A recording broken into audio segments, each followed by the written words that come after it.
Before we begin, in the spirit of reconciliation and respect, the InkGuild acknowledges that we live, work, and play on the traditional Treaty 7 territory of the Blackfoot Confederacy, Siksika, Kainai, Piikani, as well as the Stoney Nakoda and Tsuut'ina nations. This territory is also home to the Métis Nation of Alberta, Region 3, within the historical Northwest Métis homeland. Finally, we acknowledge all Indigenous and non-Indigenous to honor and celebrate this territory alongside us. Oh my god. Right? What is that hanging off the back of your head? He's like, there's so many ways I could describe this hairstyle. And, like, literally, we were watching the movie and this guy comes on screen and I'm like, who the fuck is this supposed to be? Yeah. And Dean's like, that's Valentine. And I'm like, no, you're fucking with me. That's not Valentine. No, full seriousness. Yeah, that. What a grand entrance. I'm like, this.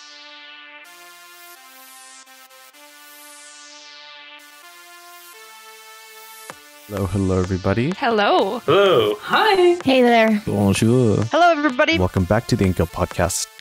Just go to fucking therapy. Don't correct me. I don't care. Need to start a revolution. I'm going to fucking explode if I don't say this by now. I brought you to this podcast. I can take you out. I'm going to summon up his spirit to fix all of this up for me. You didn't have good enough tea and or comic books, so... And you know what? I'm gonna say it. All of them are fucking idiots. Everyone is taking cocaine. Just say your morning routine. Big robot. Oh, I can die and make Victor break out his Hoover vacuum for you to call her the girl that turned to ass. Finally, his swordfish was free. Oh, I forgot what I was... You get distracted by Gabe. Hello, everybody. Welcome back to the InkGuild podcast. I'm Alex. I'll be your host for this episode. And I'm joined by Dean. Hello. And Tyler. Bonjour. And we are talking about the Mortal Instruments series by Cassandra Clare.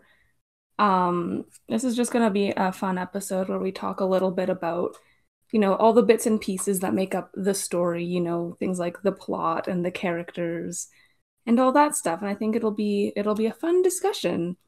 I think we all have pretty strong opinions about these books. Strong is a very polite way of saying it. You may have watched some of our episodes in the past where we've talked about some of the characters and aspects of these books. We have to look up the YA protagonist checklist. Is she confrontational? Yeah, she's a bit of a spitfire. All right, that checks that box. She is obviously conventionally attractive. But doesn't know it. Yeah, that one extra thing that just makes them a cut above the rest in a very in a very egregious way. Yep, that's it. Yeah. What else? Learned how to fight after years worth of training in a day. Or learns how to fight over the course of 2 weeks and is really good at it. 2 weeks. Yeah. The first book takes place over the course of 2 weeks, and by the end of it, she knows how to fight. As pretty much as well as the rest of the Shadowhunters who have been training their whole lives. Oh my god. Okay, well checks that box. Love triangle? Yep. Several. Love triangle. Or several. All right. Check. What else is on the list? Bland is pie crust. Yeah. Sweet. All right. Okay. Yeah, she's. There you go. That's the thing. That's the YA protagonist checklist by the InkGuild. So, this is just going to be focused specifically on the Mortal Instruments series. Yeah. So I think we should just hop right into it. I loved the force positivity in the intro. Fantastic. That was like customer service voice levels of force positivity. Yeah. We're going to be talking about the Mortal Instruments, everyone. I'm being very positive about my hatred for these books, okay? How about this? Let's start with how we were first introduced to this series and what our initial thoughts on it were the first time you read it. I can go first. 1 sec. Dean, I'm getting a lot of air on your mic when you're speaking. You might want to turn down like the voice pickup or something. Oh, sorry. My fan. Yeah. Everyone's got fans on. That's okay. I understand. It's just letting you know. 31 degrees out. Yeah, it's fucking insane. Is that better? A bit, yeah. Okay. Thank you. Cool. But yes, I can start. I first read these books when they were very popular. I think I was in late elementary school, like maybe early middle school-ish. I read the first 2 books. Enjoyed them well enough at the time. I don't think they particularly held my interest the way other things did, but I didn't have a problem with them. Never finished the 3rd book. Started it at some point. I just didn't like what was happening, so I put it down.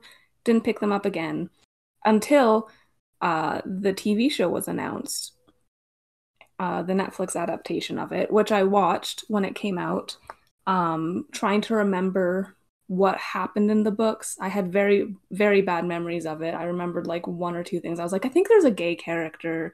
I thought it was Simon. It's not Simon. It should have been Simon.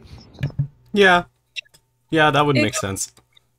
I mean, it would have been better than any of the plots that we got with Simon as a result, but, you know, I don't love her handling of gay characters, so it might have been best if none of them were gay in the first place. But after the TV show came out and I watched the first season, I was kind of curious about the books, so I picked them up, reread them, all 6 books, and then the rest of her series as well, up to the ones that had all been released at that point, which I think the last one was the 2nd book in the Dark Artifices series, which I still haven't finished that trilogy either, and I don't really plan on it. And kind of like amazed at how horrible they were and how much I didn't like them. Yeah. Glowing praise. Love it. Out of 10, what would you give it? Out of 10? Oh my god. Out of 5, is that easier? I don't think the answer would change. I think I'd still go a solid 1. Ooh, scathing. I mean, 10% versus 10% versus 20% is quite a big difference. Yeah, it still feels too high somehow, but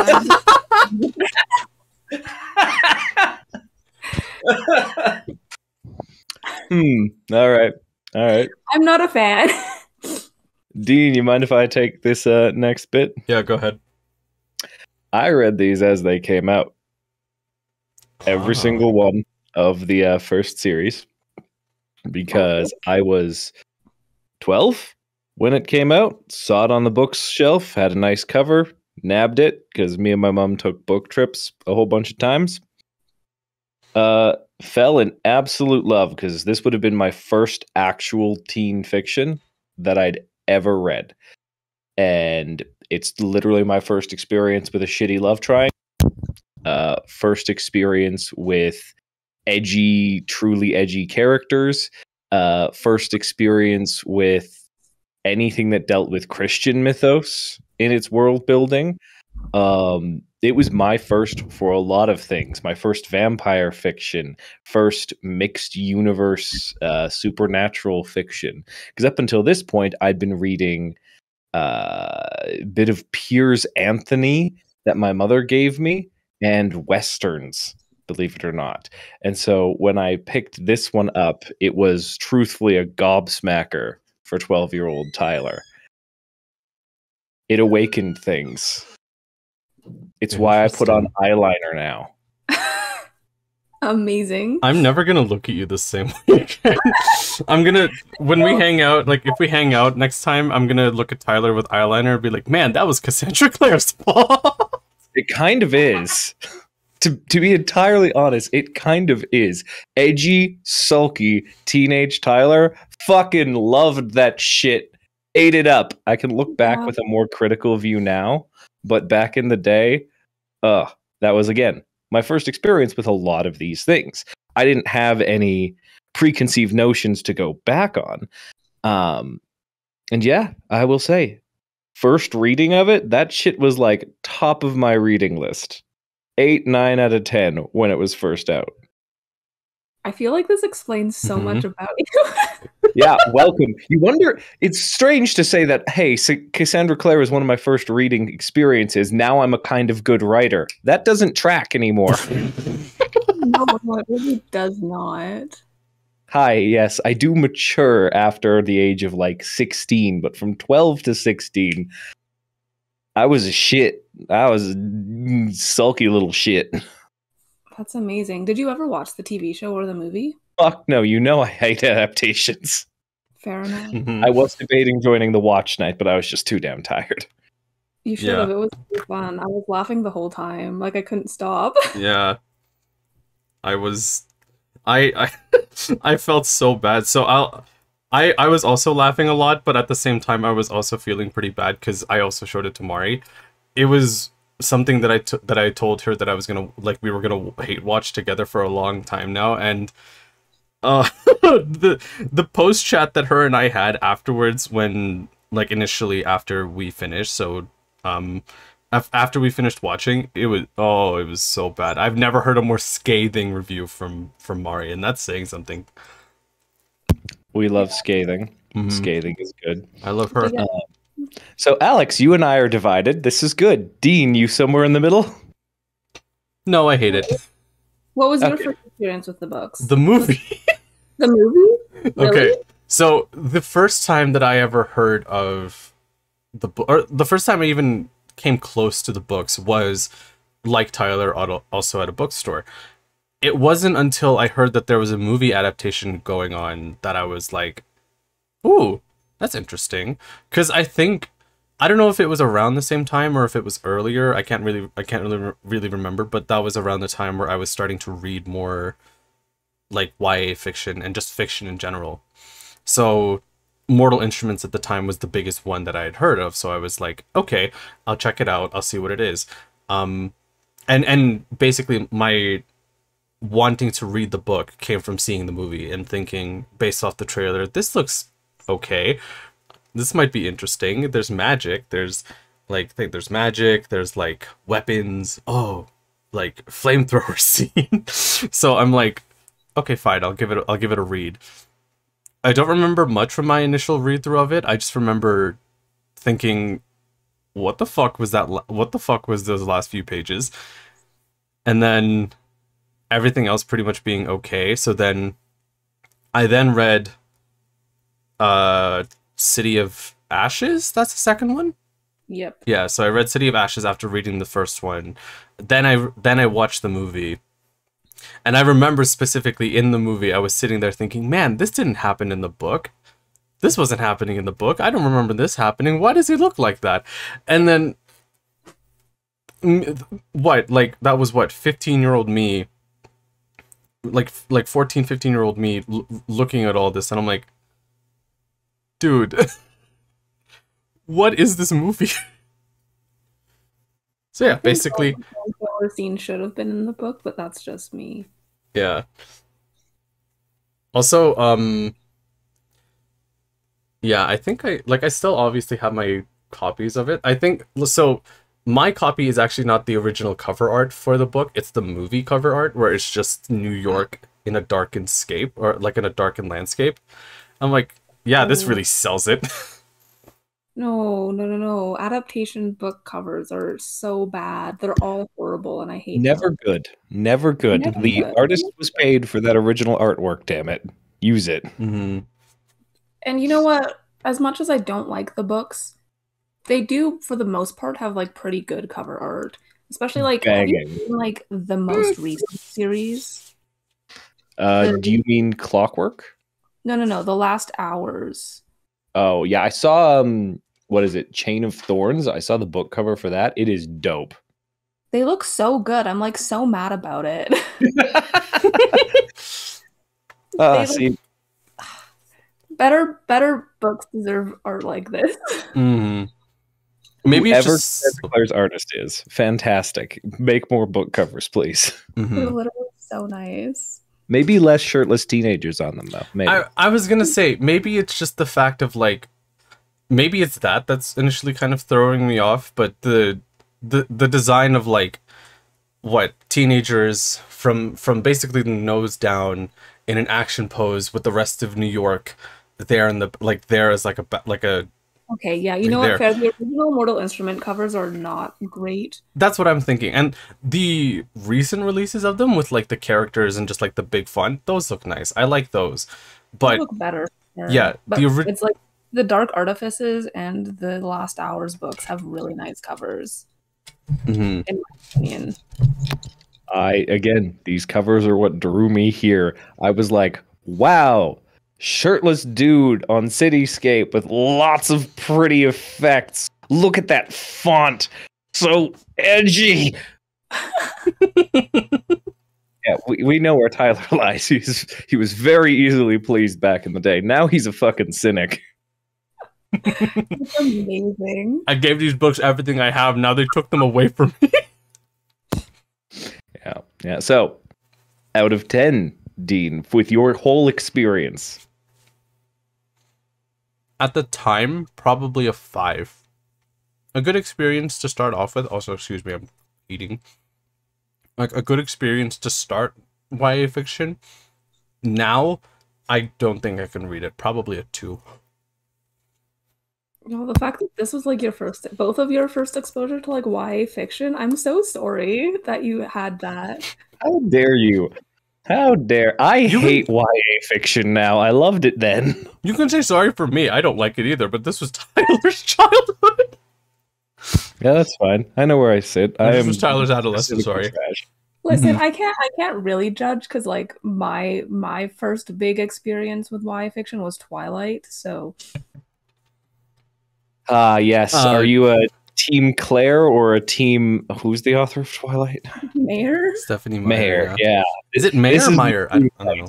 I don't know. Who cares? Yeah, who cares? Quick tangent on that though. Claire, I have a lot of issues with it, but like, you know, Christian mythos is always a fun thing to explore. There's action, a secret underground whole kind of shit. I really dig a lot. So, despite my issues with the books, there's more to it, world building wise. Save your positive thoughts till the end, don't you know? Release the negativity. Let the hate flow through you. Sorry, Darth Tyler.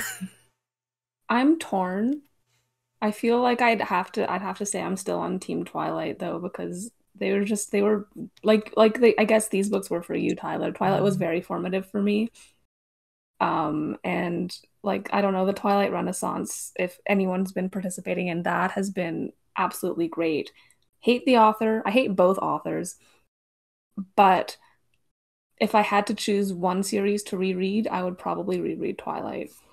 See, this has already got me thinking, I should do a reread. I've never done a full reread of this series or The Clockworks, and I'm going to hate myself, but I might do it. The Clockwork, the Infernal Devices books are the only ones that I have all of them. I have a physical copy of the first one, the other two I bought on Kindle, but like... I have everything, so I have City of Bones, City of Ashes, Glass, Fallen Angels, and Lost Souls. That hurt my neck looking back at my bookshelf like that. Do you have Only Fire?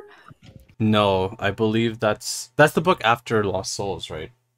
Yes. Yeah, so I don't have all of them. Okay. So you don't have books 1 through 5. Mm-hmm. Only read the first two. Never read City of Glass. City of Glass is bad. I couldn't. Yeah, probably good idea. The first two were probably the best if we're talking about the series in a whole now. Mm-hmm. Yeah. Anyway, where do we want to start? Do we want to start with world building, characters, or plot? Do we want to do like book by book or just general scope? We could go book by book. All right, they all blend together pretty well for me. Yes, first book, City of Bones, was released in 2007. Follows 15-year-old Clary. I still can't believe she's 15 in the books. That's like ridiculous. Where she ends up in the world of Shadowhunters. So for main characters, we have Clary Fray, Simon Lewis, Jace Wayland.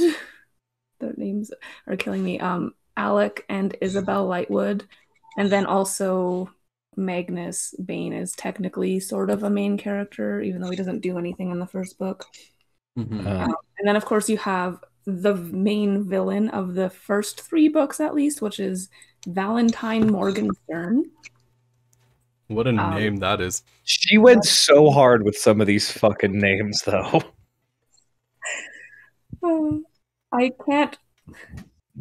Ever since I heard someone compare, or like ever since I noticed Valentine Voldemort, I can't unsee it, so. Well, do you know where this series came from? I'm assuming you've done... Yeah, of course I know. Of course I know. Yeah. Marie-Soleil just revealed that to me recently, like literally today episode. Yeah. I never looked past the surface. Again, I was fucking 12. I didn't do any research. I just read the thing. It's like, I think, like, for context for anyone who's listening, these books did originally start as Harry Potter fan fiction.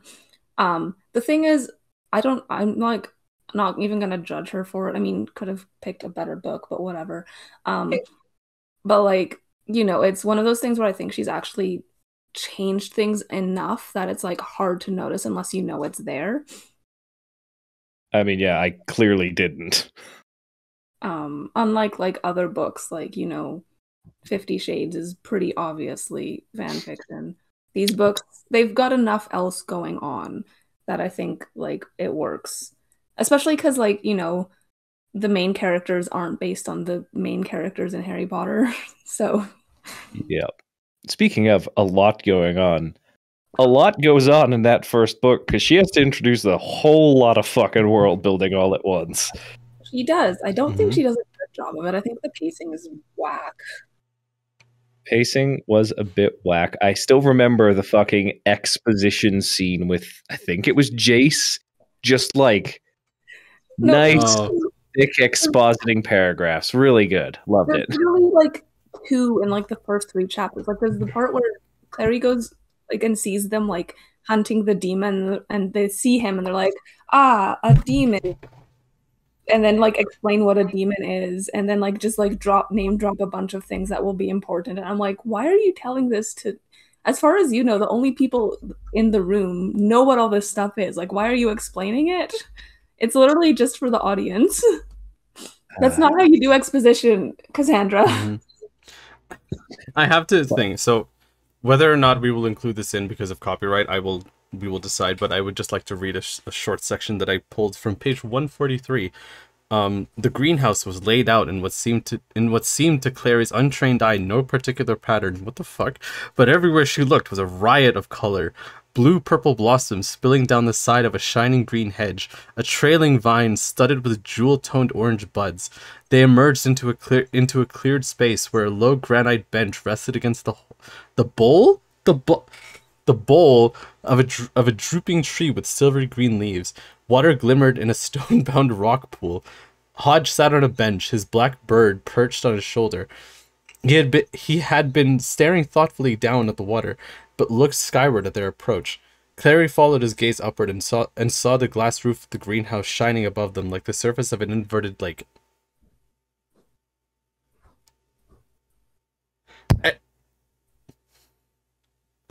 I love Riot of Color. In 2007, Riot of Color was the best descriptive set of words the human psyche had ever known. We used it in everything. I mean, like, this, like, I like all of the descriptions of the colors, but that first sentence threw me off immediately. The greenhouse was laid out in what seemed to Clary's untrained eye no particular pattern. Yeah, that's kind of a mess of a sentence. You remember how, like, you're always taught, try and tie things back to your characters, right? Yeah. No particular pattern. Here, let me describe the pattern for you, reader. Mm-hmm. I've never seen words blended together Oh my god, the chapter heads too. I would just like to say, okay, Dead Man's Party. Fucking Chapter 2? Yeah. yeah, the chapter City of Bones. Okay, all right. Forsaken. Ooh. In Rats' Alley. What the? Okay, I think you guys get the point. Y'all, that edge was sweet back in the day. They're so edgy. They're so fucking edgy. So fucking edgy. Oh my god. Shall we talk about the plot of the first book then? I'm trying to figure out a way to summarize it. Woo! Strange world on top of our own. Hooray! The main character is tied into it in way too many convenient ways. Good. Love interest. Love triangle. Why There's can I see you, but I can't see anyone else? Yeah. Sorry, Alex, go ahead. What was that? I was gonna say, it's not just a love triangle. There's like a double love triangle going on. Yeah. Oh yeah. Oh my god, what the fuck was that? Basically, Clary's mother goes missing, and she is looking for her mother. And the reason her mother goes missing is because her estranged husband, Valentine, is looking for the mortal cup, which Jocelyn, that's Clary's mother, stole like years ago, and he wants to get it back. And so everyone's hunting for Clary because they think she knows where the cup is. Also, her memories are like blocked because her mother had them blocked so that she wouldn't like see the shadow world or whatever. So basically when she gets caught up in all of this, she has to try and figure out what's happening in the world and also try and find her mother and also look for the cup before Valentine or one of his minions finds it. General plot summary of like the actual plot of the book. Yep. Solid. Refreshed all my memories. Oh god. They're coming back to me now. Just like they came back to Clary. Wait, no, they didn't. That was left for a lot later. Anyways. Yeah. General thoughts on the plot. Good plot, bad plot. That's actually not a bad plot for, like, I guess in hindsight, like the beginnings of a series. Like it introduces. Sorry, Tyler, go ahead. Sorry, I'm just giggling because Lost Mother, looking for her. And I immediately was like, what else have I read recently that kind of had that? Oh, wait, hi, Dean. Oh, no. Oh, no, indeed. Well, thanks, Tyler. Now I'm going to delete my whole book. No. It's also funny because people have accused Cassandra Clare of stealing that plot from another book, so... Okay, but like, it's a plot. We have set story plots as human beings. Like, human beings don't often create anything new. It's very rare nowadays. So it's a plot. Yeah. Introduces us to the world, right? Yeah. I just think that's funny. Yeah. And yeah, as the start of a series, like, it's a good way of introducing everything that isn't. Well, it's forced because the exposition is way too long, but yeah, like it all kind of comes alive a little bit. You have really nice intrigue when it comes to the characters and especially the world building, which to be honest isn't helped by the names like Downworlders, Mundanes. When I remembered that they referred to normal people as mundanes, I was like, Cassandra, I realized that using the using a thesaurus is good, but really, could you not have come up with like something else? She could have said muggles. No, nice, Alex. Same page. Nice. Yeah, no, mundane is a choice. It's a choice. Downworlder is also a choice. But yeah, I think it's like the concept of the plot is actually like pretty interesting. I just don't think it's executed well. Which is a big part of my issues with these books in general is I don't think they execute their ideas very well. Okay, wait. I was trying to flip through the book again for an example of some kind of different name, but I stumbled upon this amazing exchange. I will just read really quick. I always think cucumber sandwiches are just the thing for tea, don't you? Madame Dorothea inquired of no one in particular. I hate cucumber, Jace said. And handed the rest of his sandwich to Clary. She bit into it. It was seasoned with just the right amount of mayonnaise and pepper. Edgy Jace. Edgy Jace, you awakened so much in me. Oh no. Oh no. What a dreamboat. Mm-hmm. Yep, that was Tyler's first man crush right there. Yep. And Magnus. Magnus was good. Loved Magnus. Personally. Magnus is the only good character. He was the best fucking character. Mm-hmm. You know I love me a fucking hedonistic warlock. Why do you think that's my music name? Yeah. Mm-hmm. Yeah. Thoughts on the plot, Tyler?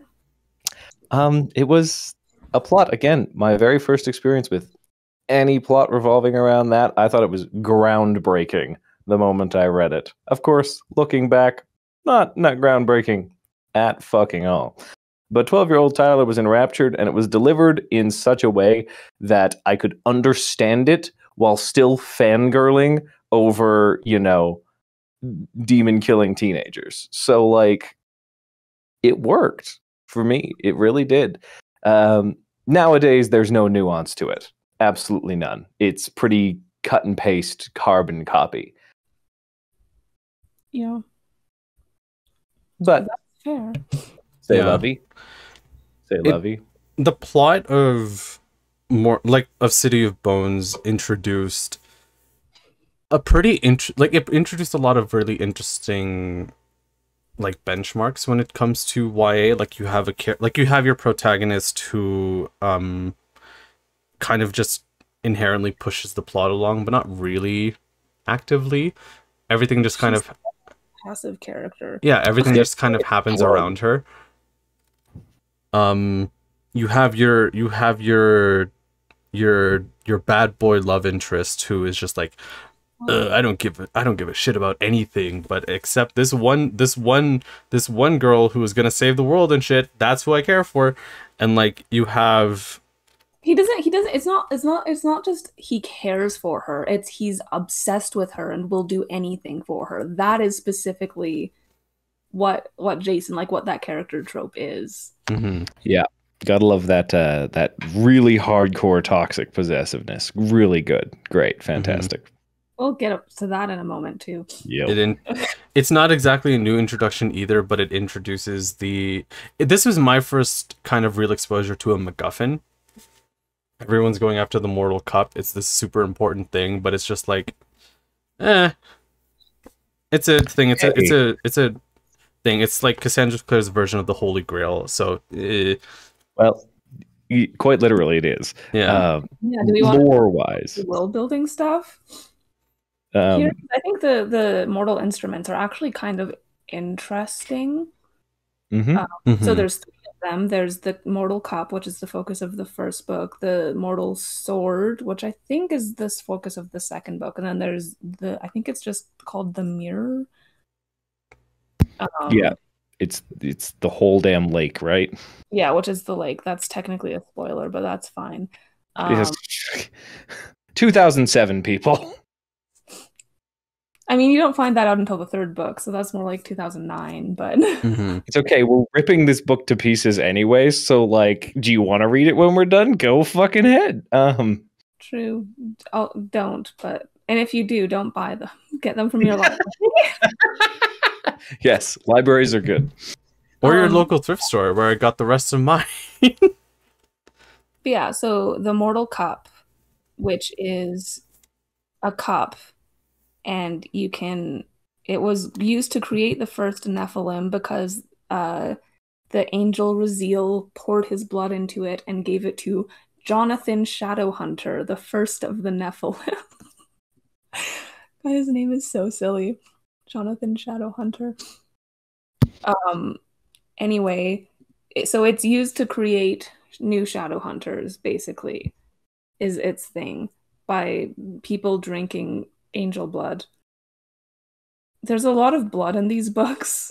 Yes, there is. Like, again, this explains so much about you, Tyler. Yeah, I know, right? It's terrifying.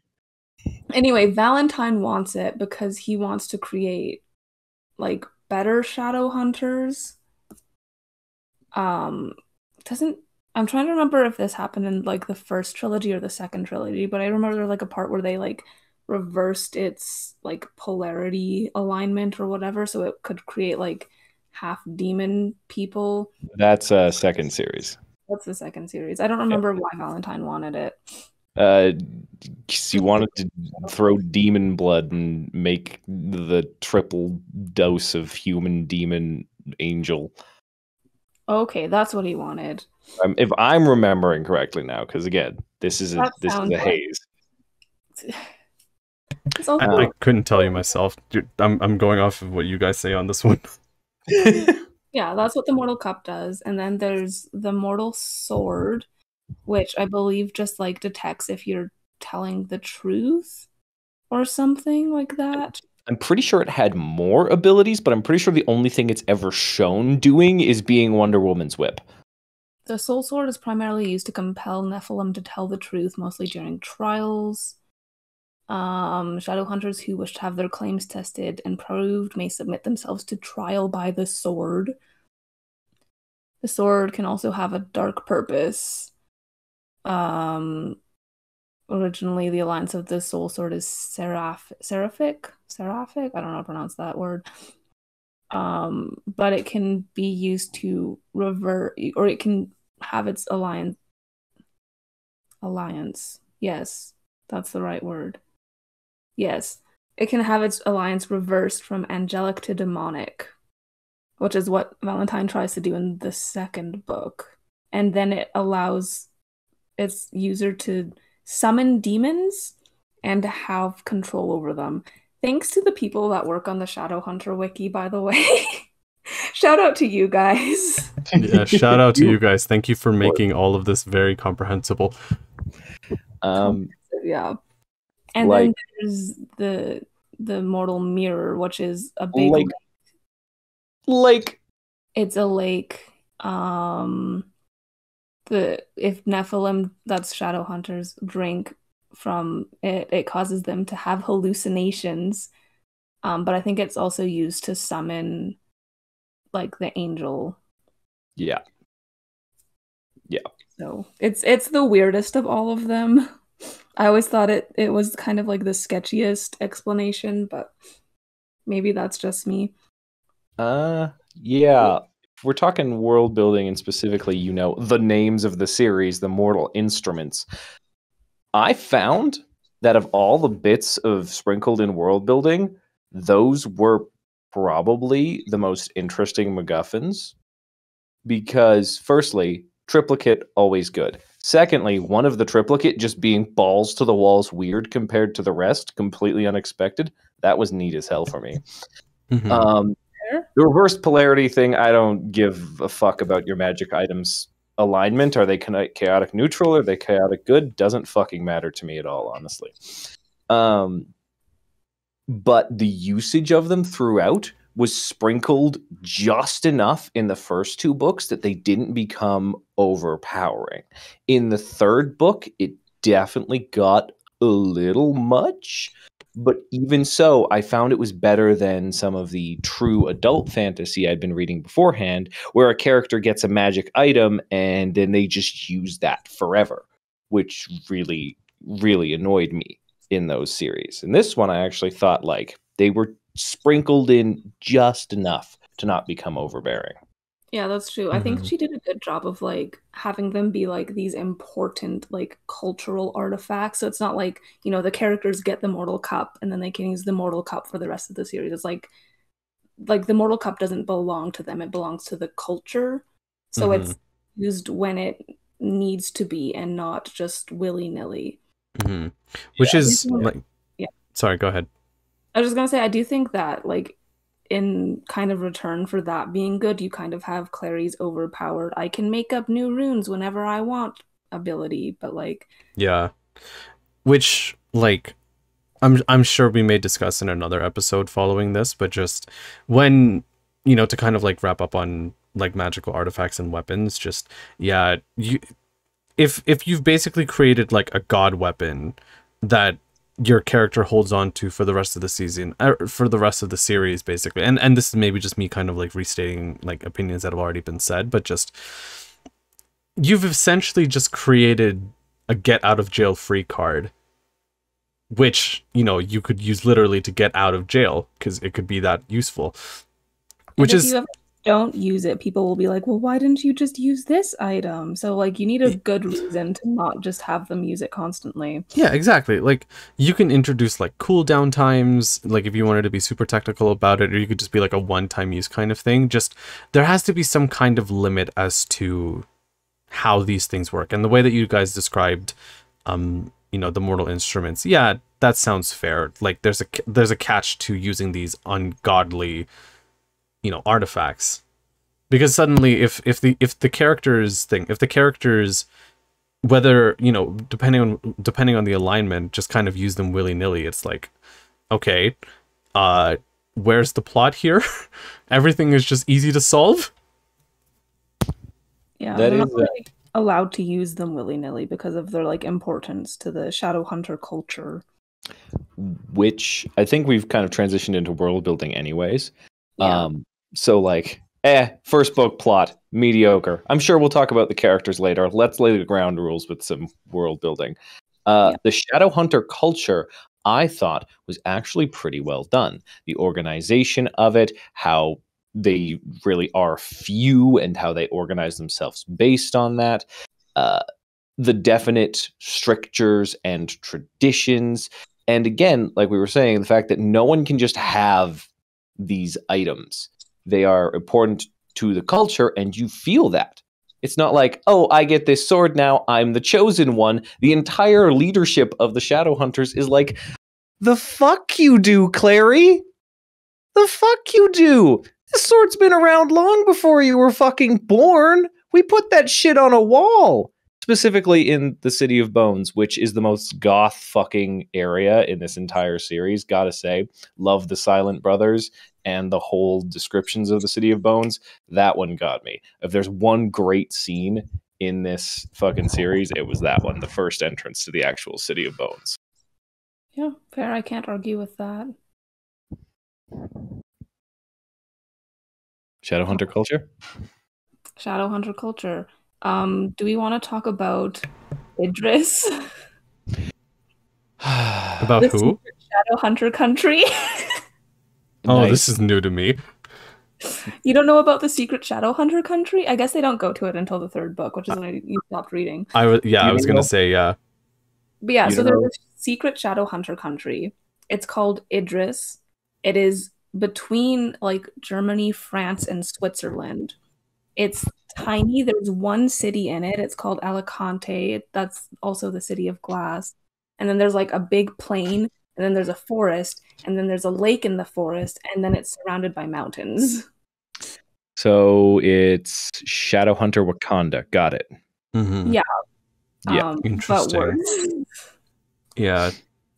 See, that itself is kind of like, as someone who is only hearing about this for the first time, that sounds kind of cool, but like when you hear like secret thing, when you hear like secret country full of people who do this one thing specifically for the rest of their lives, it's like, oh, that's very Pirates of the Caribbean Tortuga-esque, but like that also sounds kind of boring. It's literally just like a hidden country, one city in it, and then everyone has like manor houses like out in the country. And also the Shadowhunter Academy is there, which we'll talk about later. The Shadowhunter Academy, amazing. Yeah, we'll talk about that when we talk about Simon. Mm-hmm. But yeah, I think that the hidden country with one city in it is very funny. God, I hated that. God, I hated most of book 3. I'll be entirely fucking honest. It's really bad. Book 3 is bad. Then there's also the institutes, which are like the Shadowhunter like bases of operations scattered throughout the world. Like obviously the Mortal Instruments takes place mainly in New York, so the characters are based in the New York Institute.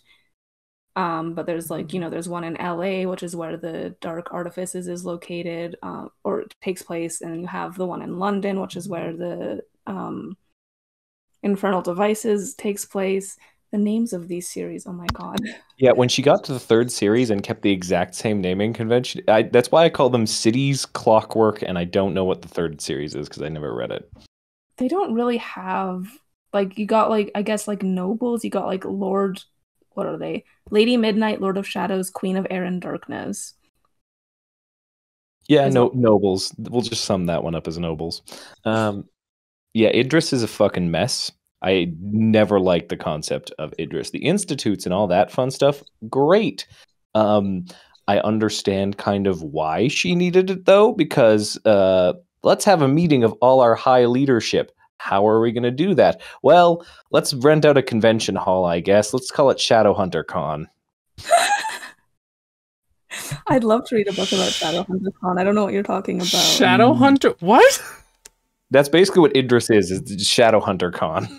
No, it's true. It's like the way they do it is very interesting because it's like, okay, the thing is like you learn that like Jocelyn and Valentine and Luke and like all the older Shadowhunters seem to have grown up in Idris, but then you have like Alec and Isabelle and Jace who are growing up at like the Institute. And then like again in the third series, the Dark Artifices, like all those kids grew up at like the LA Institute. So you're kind of like, but do they grow up in Idris or do they grow up in the institutes? How does that work? So it kind of seems like everyone lives in the institutes but then goes back to the city to like do the Shadowhunter Council stuff. But then some people just live in Alicante like full time. It's very confusing. It's not well explained. It really wasn't. I still enjoyed Idris for the Shadowhunter culture.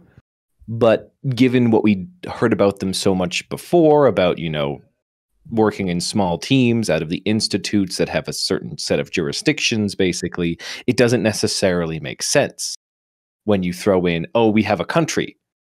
And that's where we all sort of live, I guess. Is this the base of operations? Do the institutes, who would want to live in an institute then? I'm a little lost as to the motivations. But hey, it was a thing. Idris happened. It's there now. I don't ever want to go back to the City of Glass. Yeah. You never read the Dark Artifices, Tyler?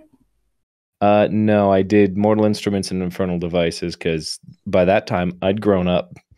Fair enough. I was just like, I remember in like the Dark Artifices, at one point you find out that they have like secret like bases in like the Arctic or something, and one of the characters gets like banished to that.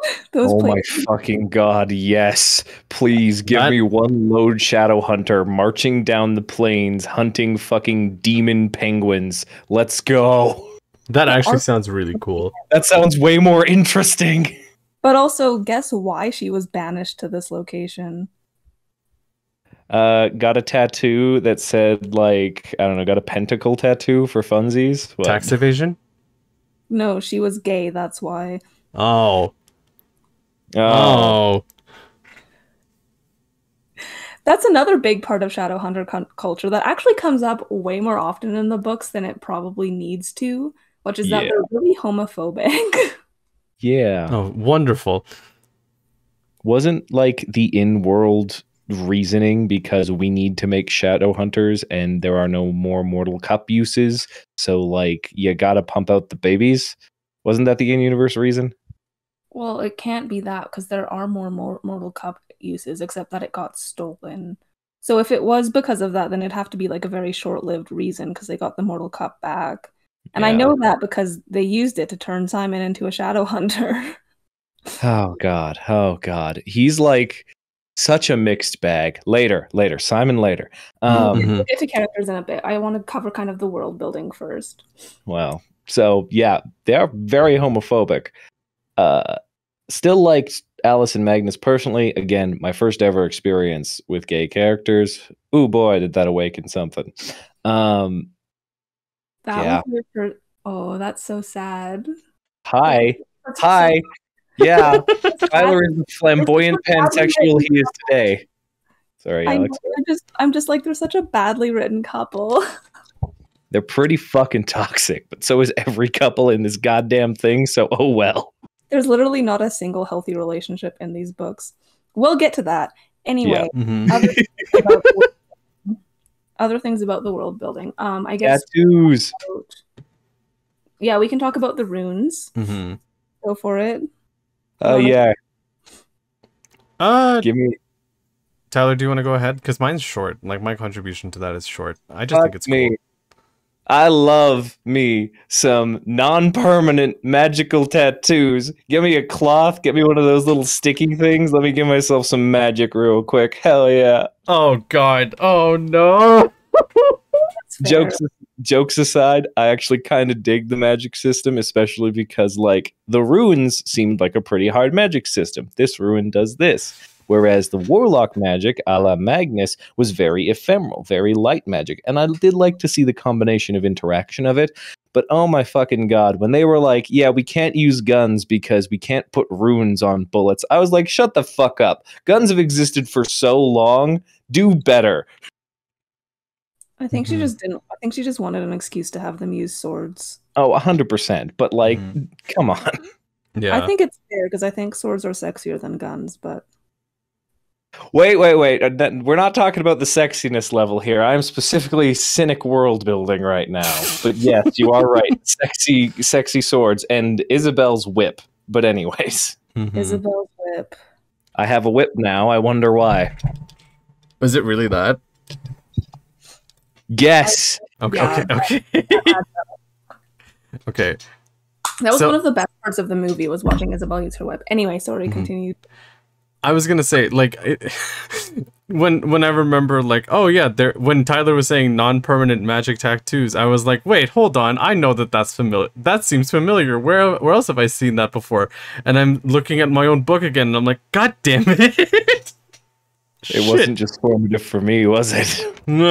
Yeah, clearly. So, anyway, short contribution on my end. Yeah, I just think it's cool. Like, it's one of the first things that kind of introduced me to like a magic system that's very, I don't want to say specific, that's not really doing it justice. It like you have a rune for every kind of like ability, right? And the fact that I think Clary herself can make new runes, cool.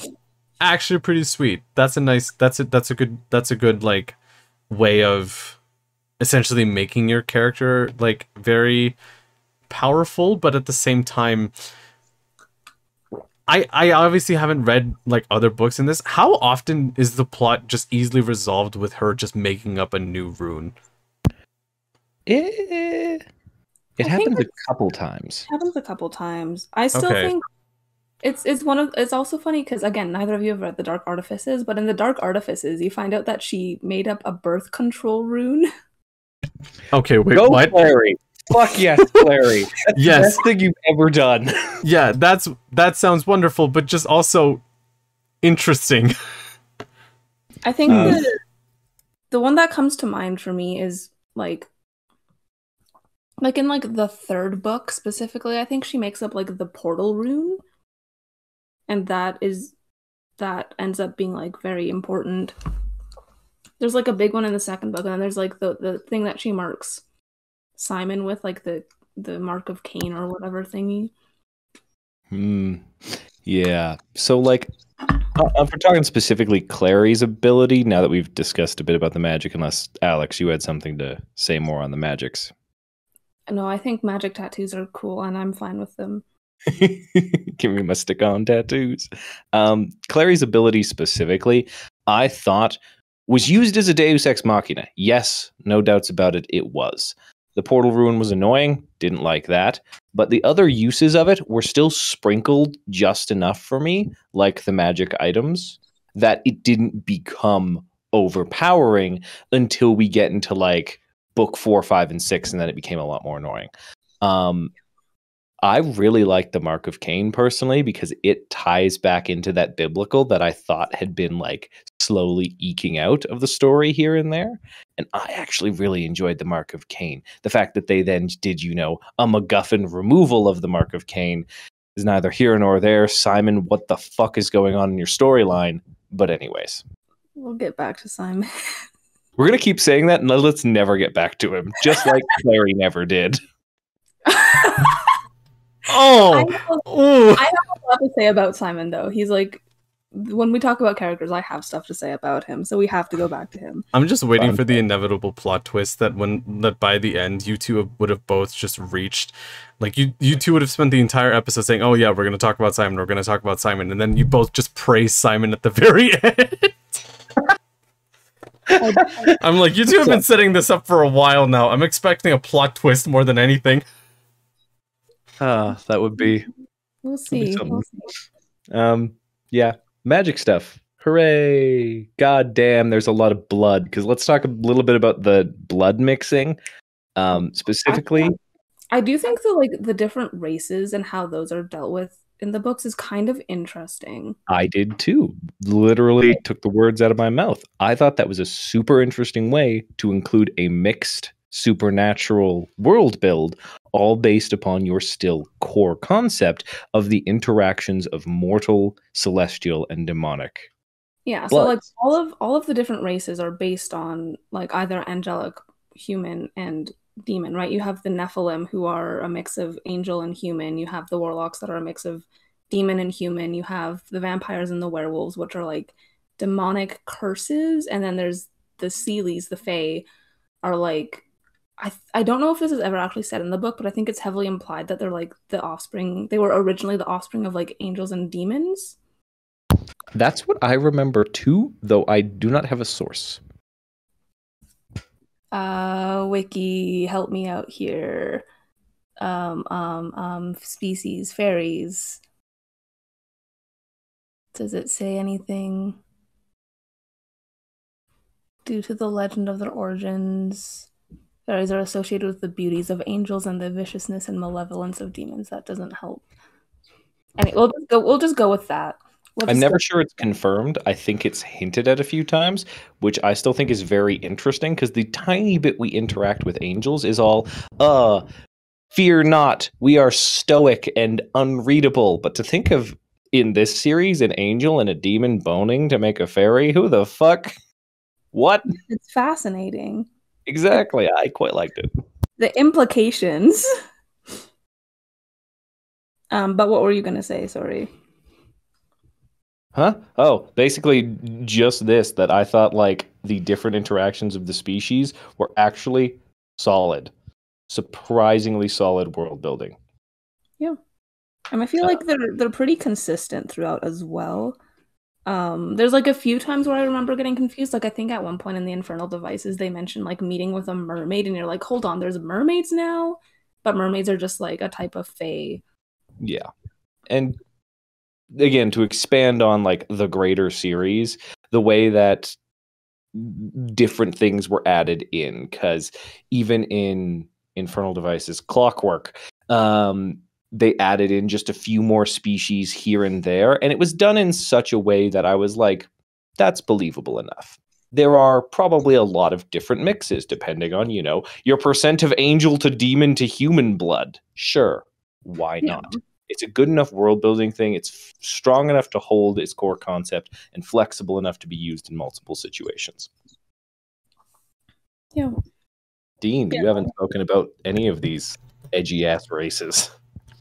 I mean, just I think for someone like for me, because this was like really the first series that kind of introduced me to like a lot of what like diversity when it comes to different like races, monsters, all of that. It was fine. Like it all still felt very familiar without ever kind of deviating too much into basically Cassandra Clare making her own monsters, which I don't know if that's ever happened before any of the books, but like maybe that has. But just yeah, I don't know. In terms of like the different races and the ways and the names that they were referred to, I was like, yeah, it's good. It sets a decent standard, I think, for everyone to kind of either like I don't know. It's a very interesting place, or like Mortal Instruments kind of set a really interesting standard when it comes to writing like YA races, and I think YA like diversity in general, because it's either putting your own twist on thing. It either takes putting your own twist on previous established like monsters, races already, or just kind of like creating your own, right? Because you could either go one or the other. Yeah. I don't know if that makes any sense. Just yeah, I get you. Yeah. I think it's also interesting that like, because you know these books were released before the big fairy craze happened. Which I think that's interesting. Like her approach to fairies. Always, yeah, I don't know. I like fairies. I don't hate the fairies in these books. I think they're interesting. I don't hate them. They were perfectly vicious enough for me, truthfully. Okay, remind me or correct me if I'm wrong, but I think in this series isn't their thing like they're not allowed to lie, but they're very good at like twisting the truth? That's what I recall as well. So like they were drawn off of some pretty original fairy folklore while adding in like a bit of modern sadism into it, which I thought was really good. Yeah, I think like the whole idea of like they cannot tell lies, but like they find ways to like go like speak around the truth is very interesting and leads to lots of like very interesting conversations with them. Yeah, I don't know. I think the fairies were for the most part were well done. Yeah. Look, my last nice to these books. We need to talk. Yeah, about I was going to say, Alex, you've been singing some praises here. I thought we were supposed to leave this till the end. I know where I stand, but we've been talking a lot of positive right now. Because for me, okay, here's the thing for me, and this I think can lead us into our character discussion. I think that a lot of the concepts in these books are really interesting. I don't hate the plot. I think it's a boring and weak plot, but it's like it's functional. The problem with these books is I never felt like Cassandra Clare as the writer cared about the world or cared about the plot, because to me the books always felt like an excuse to write angsty teen romance. And as a result, a lot of the like interesting concepts get buried under the fucking melodrama and the weird love triangles and incest plot lines. Oh wow! I wonder if that's also familiar in a current YA series that is also running through multiple issues, which also stars a female protagonist that kind of just pushes the plot along. I have no idea what you're referencing. I'm referencing Throne of Glass. And like this could be so many books, Dean. This is a lot at this point, but again, this was quite literally my first experience with it. Yeah. I'll say the same thing I did about magic items and Clary's MacGuffin-ass power. That world building was sprinkled in like nice seasoning. But I wanted to know more. That's the problem. But yeah, I know. Yeah. We get to know more. It just kind of fell apart. The world building and the plot was like a backdrop to the angsty teen romance. And I mean, to add on to that, I was also like, I'm of the same opinion now, because the intriguing things about the world and about the weapons, the magical artifacts, the races, like the world that populates the world that populates this angsty teen drama, I think wasn't ever really the point. Like that was at the time where like in around 2007, and I can't really vouch for anyone initially, but there wasn't as strong of an emphasis of like bustling realistic worlds as there was, especially nowadays, because really a lot of people at the time kind of cared more just for the characters than anything. So you could kind of just take little bits and pieces, introduce a really interesting lore, and then just go off of that and continue the angst. Whereas that would have worked really well for these books if the characters were good. yeah. Like, whereas nowadays, like, now there's a more even blend of, like, very, like, vibrant, intricate worlds and good characters. So yeah, let's talk about the characters in the Mortal Instruments. Let's start with Clary. She's the main character. That's all I have to say about her. Yeah, hi, I'm Clary, the main character of a YA novel. I am both beautiful, but not in like a vain way. I have a special magic power. There are 2 boys that love me, and I need to kill my dad. Let's go. Yeah. Mm-hmm. She is milk toast. She is a white bread sandwich with just another piece of white bread in the middle. I'd like to say I stole that joke. Please don't copyright me, whoever originally wrote it. You're not wrong though. No, Clary's not a good character. I find her very frustrating. It's like one of those things. I think especially like the first 3 books in the trilogy have this particularly bad, but I feel like she falls into that YA trope of like the like not like other girls, like, you know, like, I was gonna say, yeah. Pretty but doesn't know it, but is really judgmental of other girls. Like, I remember her being super judgmental of Isabella for like dressing nicely in the books. Mm-hmm. Yep, I remember that. Yep. Yeah. Like, careful, Clary, your jealousy is showing. Or like I remember because when I was rereading the summaries of the books, the amount of times it mentions like, you know, Simon thinks Isabelle is attractive and she gets so jealous of that, or like Simon and Maya talk one time and Clary's immediately jealous of that, and I'm mm-hmm. Even I think just like Simon. Yeah. Even I think just like the design of Clary from the very beginning, it's like what like brunette reddish hair. No, she's a redhead. Oh, redhead, sorry. So yeah, a redhead, an artist. When like maybe just, you know, referencing the movie, but like in a lot of her depictions usually like in like all black with like a biker leather jacket on. It's like, well, that's that's uniform. Yeah, but that still kind of contributes to the overall image of like, oh, hey, look, this is not your average YA protagonist. This is not your average like thing. This is not your average like female-led protagonist or like female protagonist. This is a cool character.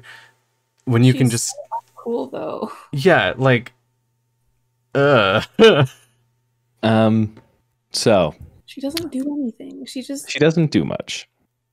She is drug along as the plot needs her to be, and sometimes draws a pretty symbol. Just want to say, redhead in all black. Damn, this book was formative. Shit, fuck, damn it. Hold on. I had a real thought there for a second. Now Marie-Soleil is looking at me judgmentally.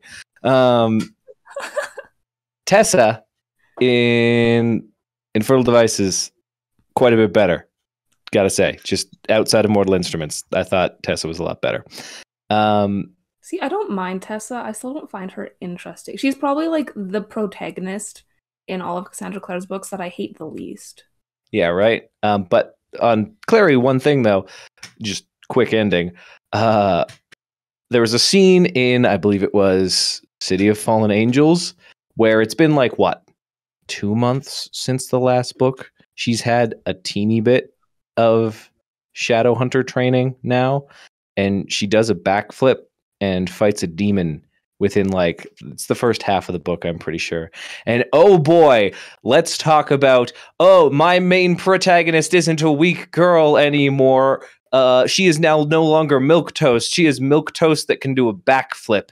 And I was like, holy shit, talk about forced off-screen character development. Mm-hmm. It's milquetoast in a different toaster. I feel like this happens even in like the first trilogy too, though, where suddenly she's just like seems to be like she's not bad at like fighting, you know, and then competent. Is just like, oh, it's because it's in her blood. Like, okay, she's an artist. Why is she good at fighting? Yeah, don't tell me someone who spent all day drawing for a couple years now can throw a punch that can hurt a demon. Please don't tell me Also, that. She's fucking 15 years old in the books. Shh. Oh, God, don't make me remember these things. Like, YA. Okay, well, we haven't talked much about the TV show or the movie. We've only like mentioned them briefly. I will say the one thing that I mean, the TV show did a lot of things better than the books, but one of the things that I really appreciated about the TV adaptation from the beginning is they aged all the characters up to be like college age. Mm-hmm. That's probably a solid move considering the plot. Yeah. Yeah, it sure is. Yep. And I just, because every time I think about the fact that Clary's supposed to be 15, it just blows my mind. Yeah. Like, do you really have to suspend your disbelief? Like, it's the kind of like suspension where you would need to like lock them up for a while kind of suspension. It's just, I don't know what that analogy was. I also think we didn't really talk too much about this in the plot, but like the first 3 books the first book literally takes place over a week, and like the rest of the books are like within like the next month, I think. And then again, the fourth, like they take place over an extremely short period of time, and I think that's really to their detriment in cases like this, where it's supposed to be like, oh, Clary has never had training in her whole life, and now she's like one of the best fighters ever. Okay. Yep. It's a problem I find reading any YA personally is pacing like that. I find it is too much of the trope of this is the worst / best day ever, where literally everything happens in a day. In the case of the original Mortal Instruments, it's like a week per book, basically. It's like a long ass book too. It's like yeah, like a week. Also, okay, and then I think this is also a good way to transition to Jace, because like, you know, the fact that Clary and Jace meet and then a week later find out that they're siblings, and then decide that they're like so in love with each other that like they can't live without each other after knowing each other for a week. A week, Cassandra. A week. Like, the only sense of urgency that makes is my urgent sense to throw the book away. Also, Clary was unconscious for 3 of the days of that week. Oh my god! I forgot about that. Oh my god, right. Oh my god! 4 days. Okay, please explain before I lose it. Why? What is there to explain? She was unconscious. Jace was so forlorn upon first meeting her that... Didn't he go on like a half rampage in that first book too at one point? Oh, yeah, right. Oh my god. But let's talk about Jace. Jace is the secondary main character, I guess. And also the love interest of Clary. If you haven't read the books before and you're wondering why I just said he was her brother and now I'm saying he's her love interest, welcome to the club. Jace, we've already kind of mentioned his personality, broody bad boy, obsessed with his girlfriend, who's also not his sister. Yeah, remember Tyler's formative years? You know that meme where it's like me leaving the movie theater after downloading the main character's personality to be at school tomorrow? Yeah, that was me. Oh no, really? Yeah, it was bad. I was all over that. I mean, like, I get it, because like when you're like, you know, preteen, Jace is kind of like cool. Yep. But God, I hate him so much. Yeah. So like, now that I've gotten older and I've transitioned into like elder goth status at this point, oh boy, what a whiny sulky bitch. Oh God, he's so sulky. So fucking sulky. Okay, when Dean and I were watching the movie this weekend, there's like this scene is like also in the book, but there's like the scene where Jace and Clary like make out in the greenhouse, and then Jace walks Clary back to her room, and Simon opens the door. No. And Jace is just like, oh, you should have told me that you'd invited another man or something. And like gets like so mad at her. And Clary's just like, Simon, I thought you were still in the infirmary. And and then like both of them get like pissed at her. But like Jace is like, dude, you were literally just making out with her. Do you really think that she invited Simon into her bed and then went and made out with you in the garden? Yeah. When she was clearly surprised to see him at her door? Like there are parts where I'm like, yeah, these characters were written like way too old. These were written like 18-year-olds. And then I remember scenes like that, and I'm like, nah, these characters were 15 from the fucking get-go. Hormonal little bastards. He was 17 in the first book. I digress. Oh my god. Hormonal little bastards, a lot of them. I know we haven't really specified that whole thing, or like we haven't really like dove deep into the movies and basically the adaptations yet, but Jesus Christ, that scene, just having Demi Lovato of all people sing the song, and then just like them just awkwardly sitting on a staircase that basically goes nowhere. I'm like, guy.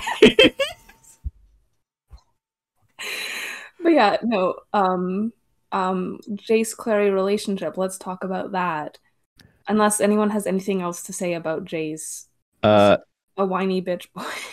Jace, if Clary is milquetoast, Jace is burnt milquetoast, and their relationship is about as stale as two pieces of bread can get.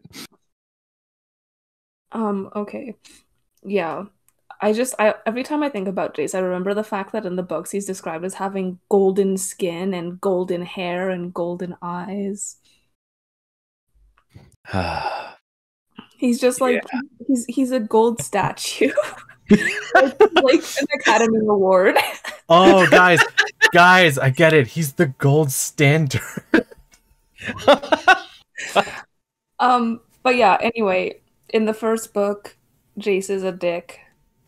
Clary's also kind of a dick though, so you know, maybe they deserve each other. But for anyone who hasn't read these books or is not familiar with the plot of them, at the end of the first book, which again takes place over a week, Jace and Clary find out that they are siblings. The next two books will proceed to have them angst over the fact that they're in love with their sibling. And there'll be like these moody scenes where they'll like make out, and then Jace will be like, oh, I'm such a horrible person. I can't believe I'm doing this to my little sister. Disgusting. But Clary's kind of into it. Like, and then so at some point in the third book, they find out that they're not actually related. I think Jace was still raised by Clary's father, but Clary wasn't raised by her father. So it's like, it's kind of weird still anyway. But like, whatever. Just one quick note. This takes place like in 2007, right? Yes. Mm-hmm. Y'all, I know you're in America and the healthcare ain't the best, but you're also Shadowhunters. You're telling me there ain't no way to do a quick familial check through the blood? Is that what you're telling me, everyone? In 2007? I'm pretty sure we had that technology. Probably. You didn't. You are so smitten. You are so fucked up about this. You don't want to even go and get the simple little test that will either prove or disprove this, which again, the whole idea that they're siblings is basically brought up by known liar Valentine, right? It's okay. The way it's done is, I think Clary and Luke are having a conversation, and Luke tells Clary that she had an older brother. His name was Jonathan Christopher, and then later Valentine abducts Jace, and then off screen tells Jace that he is his father. And then when Clary and Jace and Valentine all meet up at the end of the book, Jace tells Clary that they're siblings. And then Clary's like, no, that's bullshit. And then he's just like, do you know what Jace stands for? It's a nickname. My real name's Jonathan Christopher. And then she's like, oh, and that's why they don't question it. Question it. This is the asshole that kidnapped your mother and did all this fucked up shit. You should be questioning everything he fucking says. Oh, wait, right. They're 15. Yeah, she is 15. This relationship. toxic. Y'all got problems. Toxic. It's so bad. They're so like obsessed with each other. Like the amount of like obsession with each other, and they're so like possessive too. Like if I remember, there's like a scene in the third book where Clary walks into a room and Jace is like talking with another girl and she like gets so mad about it. Or like there's like the scene in the second book where they go to like the Sealy court and like Jace has to like kiss Clary in order for them to leave, but before he does that, like Simon tries, because Simon and Clary are like technically dating at that point. And like Jace gets like so mad about it. Like even when they're like not together, they're still like so possessive of each other. And like if either of them even look at another person of the opposite gender, they like get so angry about it. Especially Jace. Jace is so possessive. It's honestly gross. My usual critique of light love triangles, personally, y'all ever try polyamory? Because it seems like you're very divided, and it seems like it might solve a lot of issues there, Clary. Just fucking saying. Well, and then isn't there literally a scene in like one of the later books when Jace is like taken over by Sebastian, and like Sebastian or Jonathan, whatever the fuck his name is, and like Jonathan and Jace and Clary are all kind of like together, which is really weird because Jonathan is actually Clary's brother. Yeah, there's some fucked up shit that happens in the later books. I think she tried to age up really hard in content and it fell really flat because there's a real fucked up scene that happens in one of the later books. How is everything that I'm hearing from the first few books only getting worse? Because we talked about the best first, and the best was the world building. Oh, the worst great. is everything else. Oh, great. Yeah. But yeah, so that's Jace and Clary, I guess. Do we want to do Simon next? Nah, let's leave him till the end. We gotta tease everybody. Let's jump to Alec and Magnus then. We can talk about them together because their story arcs tend to be pretty intertwined. Alec is one of the Shadowhunters at the New York Institute. He is Jace's like adopted brother. He's also in love with Jace at one point. But, Everyone's in love with Jace. Hooray! For some fucking reason. He's the token gay character. Oh, you do him so dirty. Oh. Am I wrong? You're not wrong. Just dirty. Oh my god. Character. He's not the worst character in the books. He's probably one of the better ones in my opinion. He actually has like interesting character arcs that he goes through. What I'm trying to remember anything about his personality though. Yeah, like he's very kind of stoic. He has this weird caring undertone. Absolutely despises Clary for a bit because he knows that Jace is fucking all the hots for her. He's very I think I'd say he's very protective of like his like very protective of Isabelle and Max and Jace. And eventually I think that does extend to Clary as well. It does, yeah. He is very team mom, which was very interesting. Yeah. I gotta say again, my first gay relationship ever in a novel, I ate that shit up. And the finale, right at the end of book 3, where he just grabs Magnus and kisses him in front of the parents, I was like, oh, hell yeah. Go for it, buddy. Fuck this homophobic ass culture. Yeah. And then, we have Magnus Bane, who is Alec's love interest. He is the High Warlock of Brooklyn. He is very charming, and he has cat eyes, which, you know, me as a teen loved that shit. Really? Shocking. No. Anyway, he's the best character in this series. He's fantastic.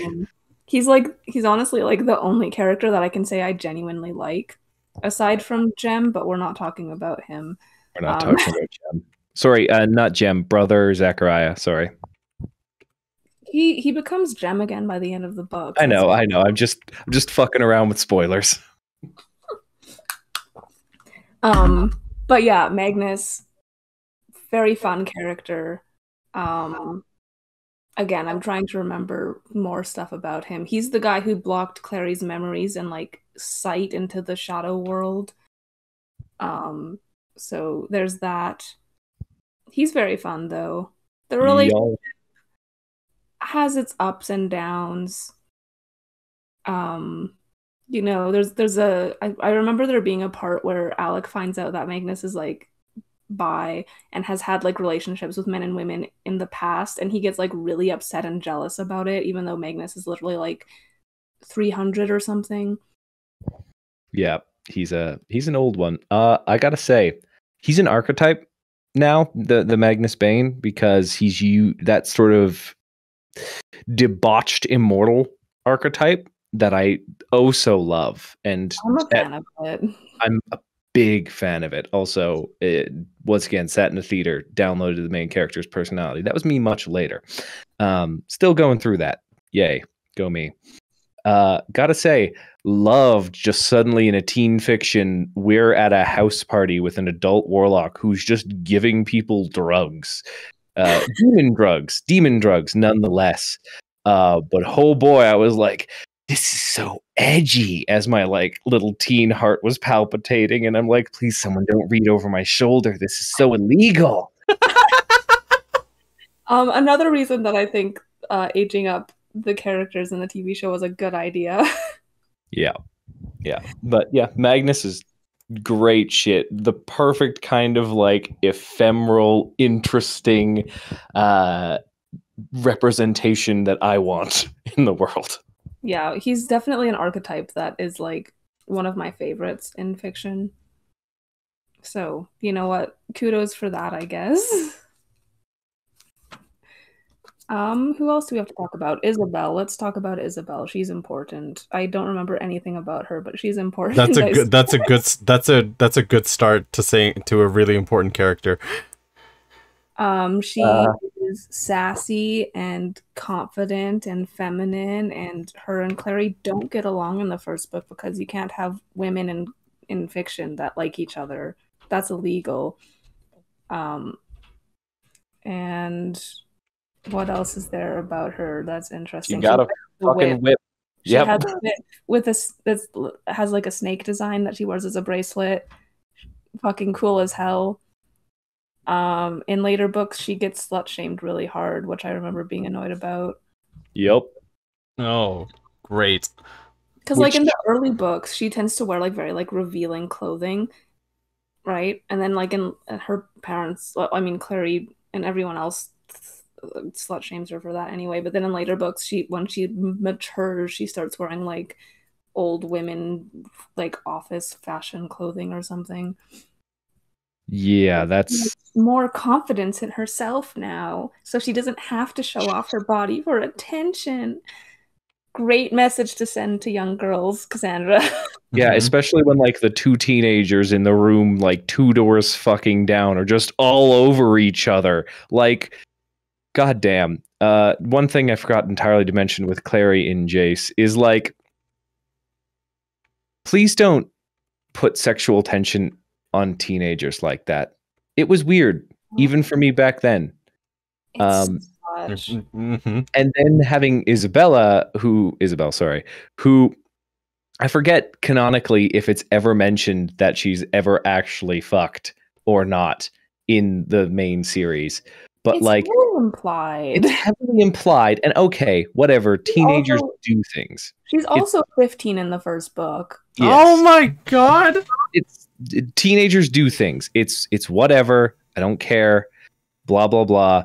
It was just weird how we have this strange dichotomy of two that are trying to do things but can't but won't, and then we're slut shaming this one, and then there's Alec and Magnus who like. Magnus is again 300, and Alec is he 18?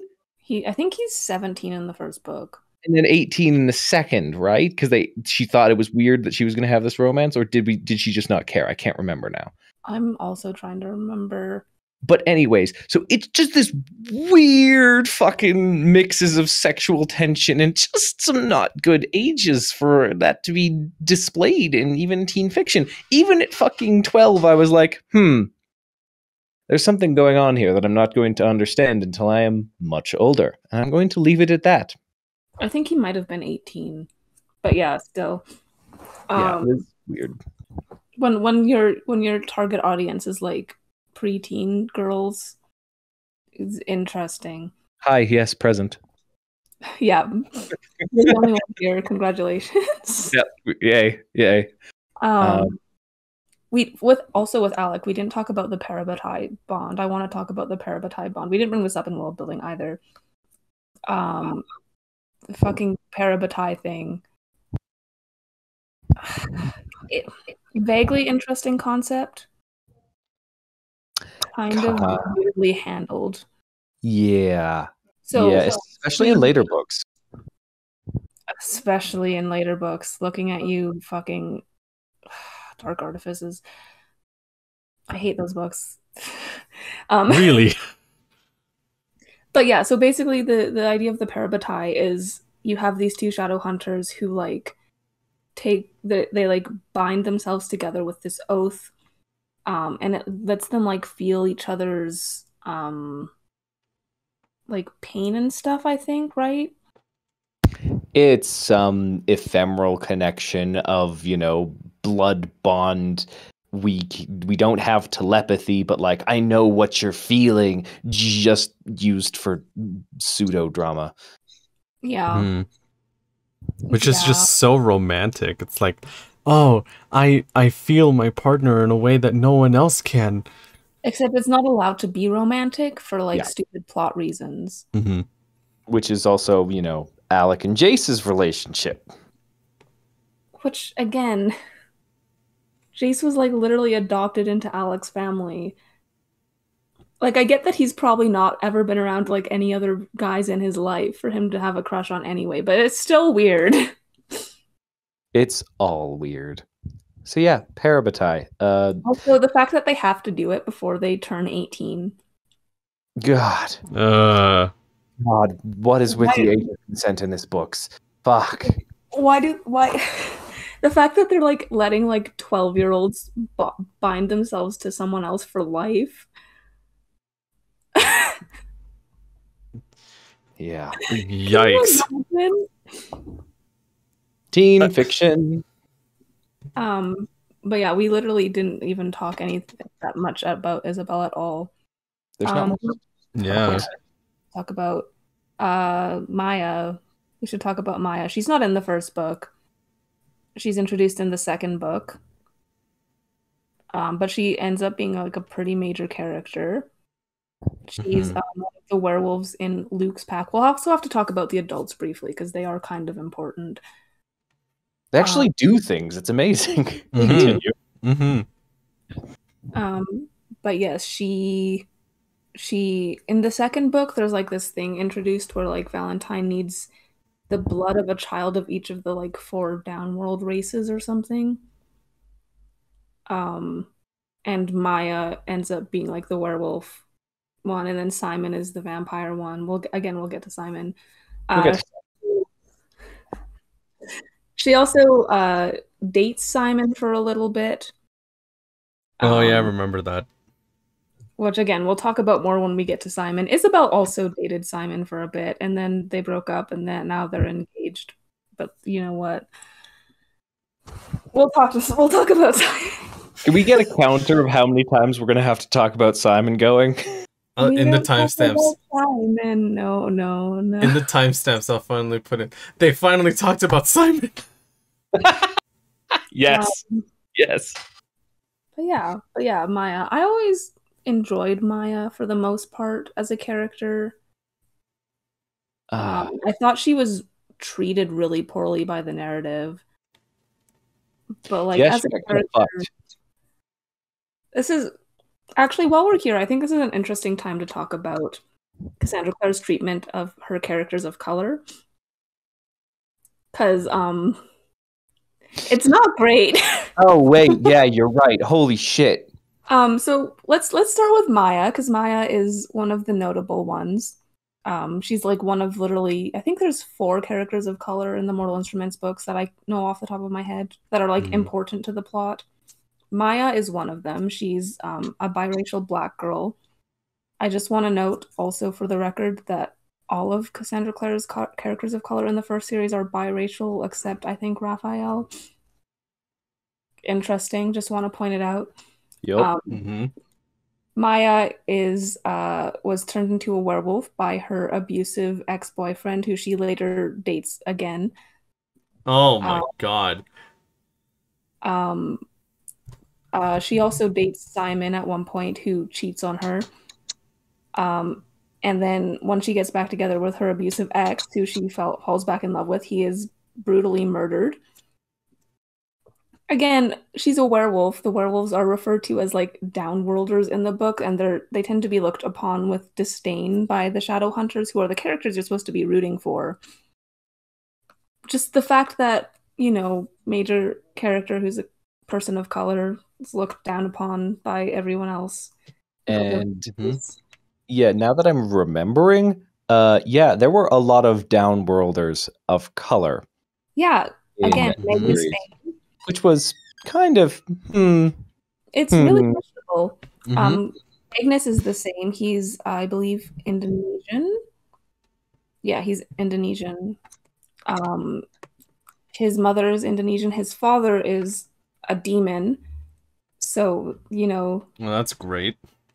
Great representation right there. Also, I think this is very interesting to note that if his mother was married to a white man, so if he had been born fully human, he would have also been biracial. At one point, he is like brutally kidnapped by his father.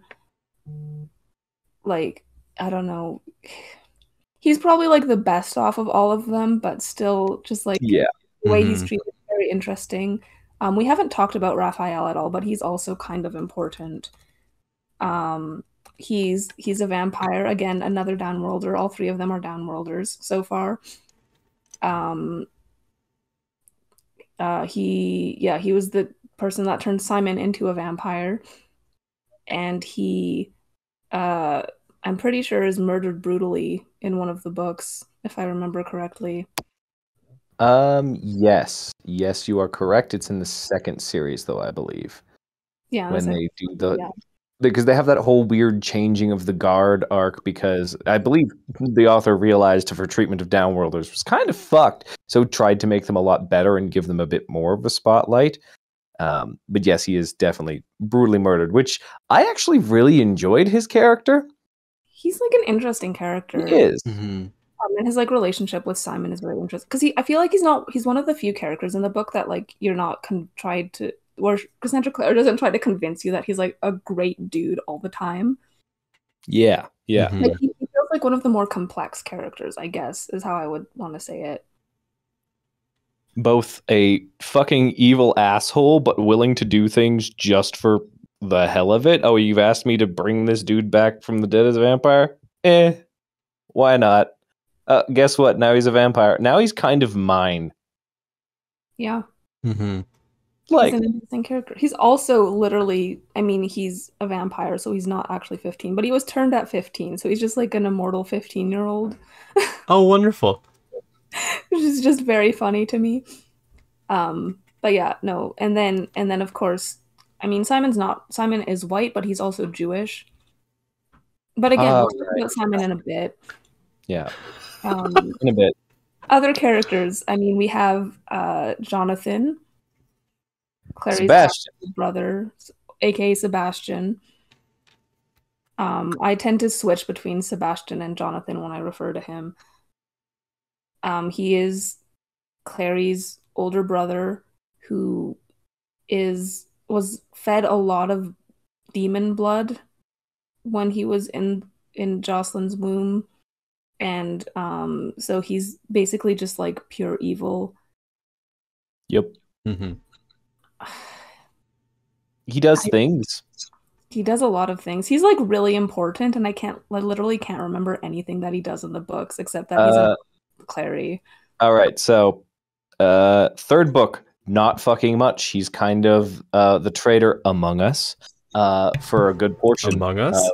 Third book. Yeah, quite literally. Cue in the sound effects. Don't copyright us. The last 3 books in the series are kind of about him because he starts doing villainous things like creating the Dark Shadowhunters and then trying to sexually assault his sister and also possessing Jace. So yeah, he does a lot of evil ass things. Yeah. With and like the motivations being I'm evil. Whereas at least Valentine was reasonable motivations, trying to kill demons better, I guess, you fucking psychopath. But yeah, Sebastian was just pure evil. Yeah, I also feel like, didn't the books like try to redeem him at the end too, just a little bit? I'm sure they did. Oh yeah, they did. She stabs him with the one sword, and it's like it burned away all his evil, and now he's the brother that she could have had, and then he fucking dies. Yeah, it was weird. I remember that scene so distinctly because I remember thinking how weird it was. Sebastian, yeah, antagonist, cool. Let's talk about the adults, I guess, briefly before we talk about Simon. Let's talk about the group of adults that are the good guys, and then let's talk about Valentine, because the group of adults that are the good guys don't do much, but they do things. The ones that are most of note. The ones that are most of note are Jocelyn, who is Clary's mother, and Luke, who is, he's there. There? He's just like the guy. But I don't know how to explain him. He's like Jocelyn's love interest, I guess, because everyone needs at least one. Or, well, everyone needs at least 3, but like... He's like her actual love interest that she ends up with before she dies brutally. I don't actually remember how she died. I'm just guessing. I cannot recall. I don't remember if she actually did. I know she's kidnapped. She's kind of fridged for the first like 2 books. Did she not die? I totally thought she died. Doesn't she die? Now I can't remember because if it happened, it's very minor scene in my memory. I know they had a wedding eventually. Cool. Yeah, Jocelyn and Luke got married. Luke's a werewolf. He was the former parabatai of Valentine, who got turned into a werewolf, and then Valentine told him to kill himself, and then he didn't. I think he might die later though. It's very hard to remember who dies in these books. It's quite a bit. I mean, Jace even dies, so he comes back, but he does die. Yeah. Sorry, I just remembered Jonathan Christopher. Jace, JC. Where have I seen those initials before? Anyways. Really wow. Remember, Christian mythos. Oh my god. The adults. And there's also Alec and Isabelle's parents are there. They don't do much, but they're there. They definitely mourn their youngest son being murdered. I don't even want to talk about that scene because it makes me mad. Yep. She's such a writer. I'm like, who else was important? The mentor, Hodge. I actually liked Hodge. Of all the adults, I actually enjoyed Hodge because that was some good motivation for the things that he did, and it made sense. Yeah, Hodge was pretty alright. He's not a bad character. Also, this doesn't apply to the movie adaptation because in the movie you can tell he's like evil from the beginning. Like you see Clary walk into the room and you're like, girl, you can't trust this guy. But like in the books, I remember thinking like you could understand why they trusted him. Mm-hmm. Yeah, he was the mentor archetype that did a betrayal, and for it being, again, an archetype and a trope, I thought it was done very well. Also, his weapon of choice is dope as shit. I don't remember what it is. Chakrams, bladed frisbees. Oh yeah. Yeah, fun weapon. Valentine. Let's talk about Valentine.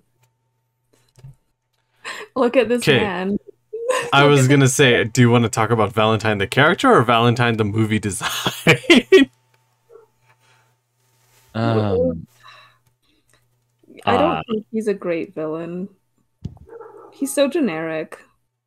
He is definitely nowadays, as well as that, you know, suave white guy looking to, you know, better our race, to make them better at the things they do. Are you picking up the hints, everybody?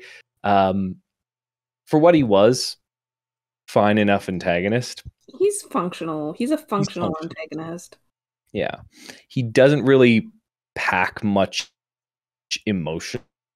Just a fucking sadist to Jace and Sebastian, and then literally just fucks with Clary's emotions for I have no idea why. Just because he can, I guess. I guess. It's also like, it's like one of those things where, you know, you find out that Valentine is like the protagonist's father. You kind of like want something like that kind of reveal to pack a punch. I don't feel like it did in the books. Yeah. Yeah. Because to be fair, I want to say he basically didn't exist before that reveal. He shows up, but he has like so few lines, does so few actual things until that reveal. Whereas, and I'm going to use the quintessential archetype of this, Darth Vader or Luke Skywalker, right? Darth Vader was doing things active of his own agenda well before that reveal, and that reveal did pack a huge punch. But nowadays, it's kind of just flavor text at this point. Well, I still feel like you can do that kind of reveal well, even if it's like an overused archetype at this point. Like, there's ways to do it well, but like, this is what I mean when I say that like these books aren't about the plot or the world. It's about the angsty romance drama. That reveal happened so that you can find out that Jace and Clary are siblings, and so that you can add angst to the romance, right? Like it feels like that is why that reveal happens, and as a result, it's just kind of just like, oh, you're just doing this for the drama of it. Okay. Oh my god. The main villain is a vehicle for angst and nothing else. This is great. This is my favorite take, and it's so fucking right. Yeah, I know. I know I'm right. Fucking hell. Never thought of it in that light. That's great. I love that. He's not a good villain. Because he's not, because it's not about him. He's just there for the drama. I'm trying to imagine if that reveal was never done and there was no actual connection between Clary and Valentine, and just how the villain wouldn't be anything. He wouldn't do anything. He would be doing like, the villain would be a side plot if he didn't have that small tangential connection. That is fucking hilarious. Yeah. How to know if you've written a bad villain 101. Literally. Loving it. Adults, they were told they do things. We're told they do things. A lot of time it's off screen. It's very often off screen. I mean, pretty much everything that's not from Jace or Clary's perspective is off screen anyway, but yeah. And sometimes yeah, and so yeah, let's talk about Simon. He's there. So we're gonna talk about Simon. I'm like, I don't think we're missing any major characters. If we're missing them, I don't think they're that major. Fair enough. I mean, we only mentioned Raphael briefly, but that's fine. Simon. Simon is Clary's best friend. He is in love with Clary. That's his personality trait in the first book and the second book and the third book. He in the first book he gets kidnapped by vampires, and gets turned into a rat, and then holy fuck! Wait a minute. Oh god, that scene was actually so funny. That was so funny. I completely forgot that he turned into a fucking rat. we're okay. We'll talk about the anti-Semitism in a minute. Oh no! We'll come back to that because I feel like there's a lot to unpack there that I didn't notice until very recently. But yeah, so in the first book, he gets turned into a rat and kidnapped by vampires. At one point, he bites a vampire and ingests some of its blood. In the second book, he, when Clary and Jace make out in the Seelie Queen's court, he gets really upset about it and out of angst goes to the vampires and basically has them kill him, and then so that he can be reborn as a vampire, they take him to a cemetery so he's buried and becomes a vampire because that's just how vampires work in this world. Great. Then he's kidnapped by Valentine to try and complete a ritual because he's a teenager and also a vampire and he needs like child vampire blood for the ritual or something. And then at one point he almost dies, but Jace comes across his body and feeds him his super special extra angelic Nephilim blood. And as a result, Simon becomes a day-walking vampire, which means he doesn't burn up in the sun, which is great. And then in the third book, he dates Maya and Isabelle at the same time. And then they both break up with him about it.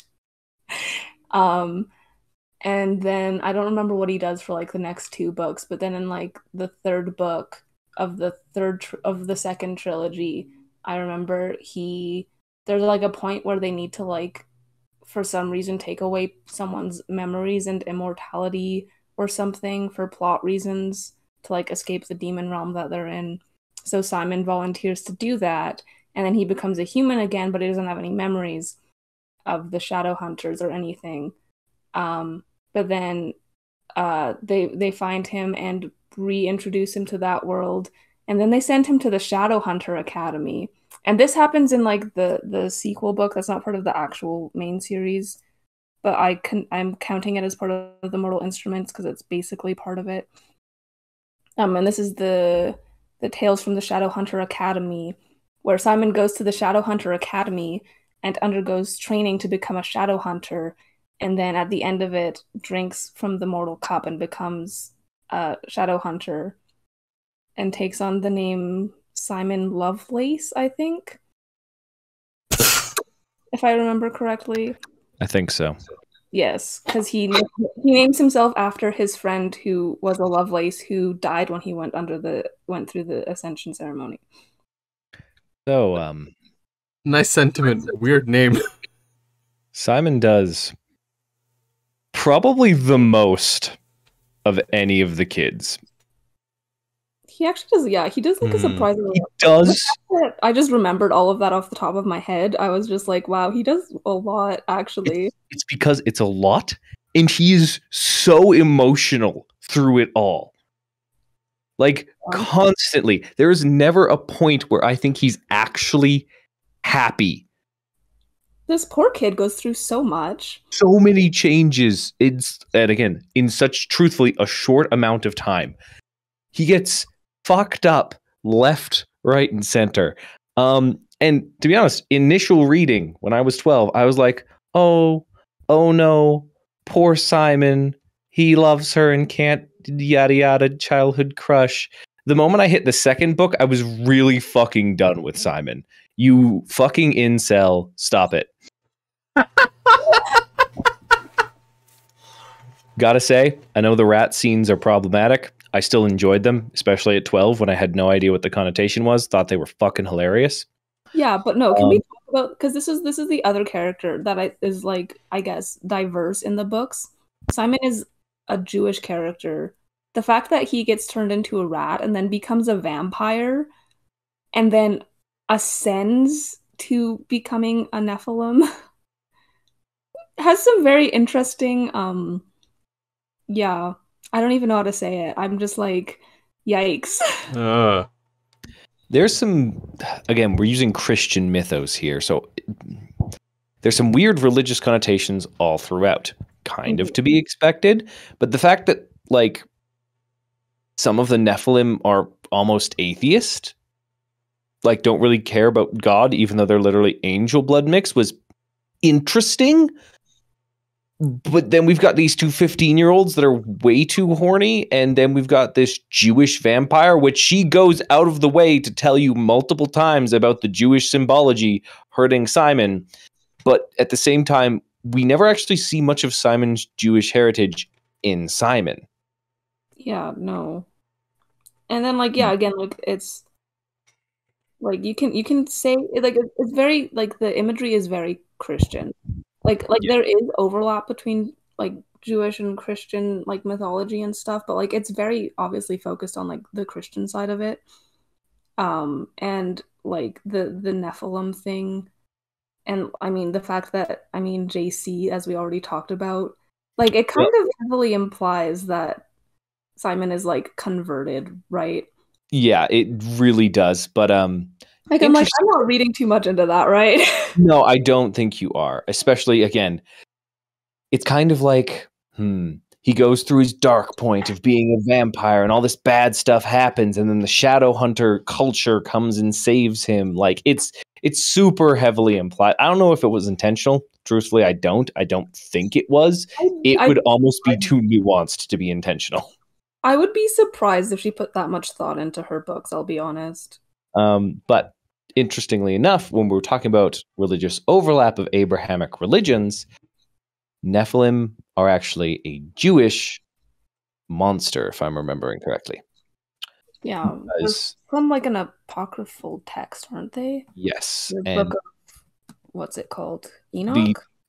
I believe it's Enoch. The angels were like, look at these mortal women. Let's go down and take some for wives. And then that made Nephilim, a race of giants. And then God was like, no, bad angels, not allowed anymore. And the Nephilim were killed. Also, the main demoness villain of book 4, 5-ish? 4. Lilith. Lilith is Jewish. Yeah. Adam's first wife, depending on your reading.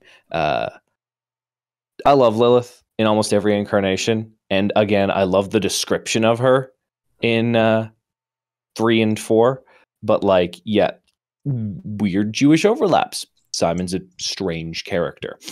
It's so interesting. When I was looking up like the Shadowhunter country earlier, Idris is a Muslim prophet. Mm-hmm. Yep. Very interesting, yeah. Interesting. Weird overlaps all over the place, but Abrahamic religions do that. I wanted to briefly mention that scene in book 3 where he's dating both Isabelle and Maya. Once again, Tyler got some things awakened reading this series. Y'all ever tried polyamory? Even back then, I must have been, 14, 15 when the third book came out? Even then, I was thinking, why not both? Why are y'all so stuck up about this? It was many years later that I realized why I had those thoughts. But anyways. I mean, honestly, with the amount of fucking love triangles in these books, like, it might be worth... I mean, okay, to be fair, she does have a polyamorous relationship in the Dark Artifices books. I don't know if it's well done, but I know it's there. It exists. It'll be vetted later. Nice. And do you have thoughts on that? I'm curious. Dark Artifices? Didn't read it. Infernal Devices, Mortal Instruments, never read the Dark Artifices. Again, I got too old. I barely finished Clockworks, just by the hair of like, I guess I should finish this. Those fucking books. Simon, we've teased everyone about Simon. More about Simon. The Mark of Cain I thought was actually pretty dope. Do you want to expand on that? Nope. Moving on. The Mark of Cain from Supernatural? Sorry. So it's just like a thing. I know. Just easiest association. Also did it. That was both super interesting for Simon's character development, I thought. Super interesting for Clary's use of power. I think was the best one. And boy, oh boy, did they use it in some interesting ways, I thought. So the Mark of Cain, for anyone who missed Bible study like me and had to read demonological texts later in life and become weird, is the mark applied to Cain after he killed his brother Abel by smashing his fucking head in with a stone. Reports vary and stories vary. It's the Bibles and the Torahs and stuff. He gets struck by lightning, supposedly, and has a horrifying, disfiguring mark on his face. That means if anyone does anything to him, they will get it done back to them sevenfold. It's one of those weird things where you're kind of immortal, but it's also a curse somehow. Clary gives this to Simon. Can't remember exactly why, if I'm being entirely honest. One of the weird... He was just trying to protect him or something. Maybe. They use it in, again, some kind of interesting ways, like defeating a boss by just throwing our tank in front of it and having it reflect damage.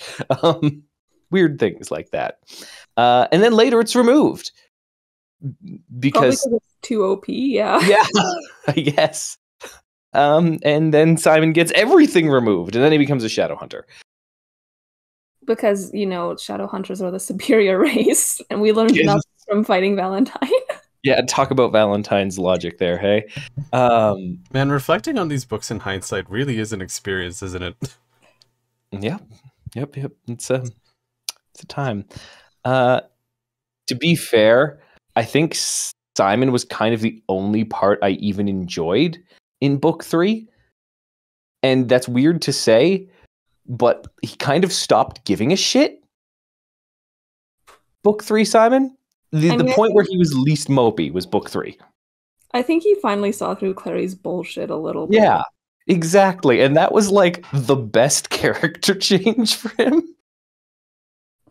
But then him and Clary become parabatai later on anyway, so...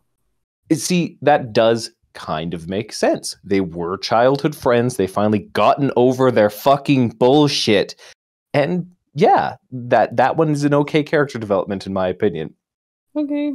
I still think the parabatai are stupid, but that's just... I still think the whole concept is weird. It was weird back when Sparta did it, and it definitely led to a lot of fucking.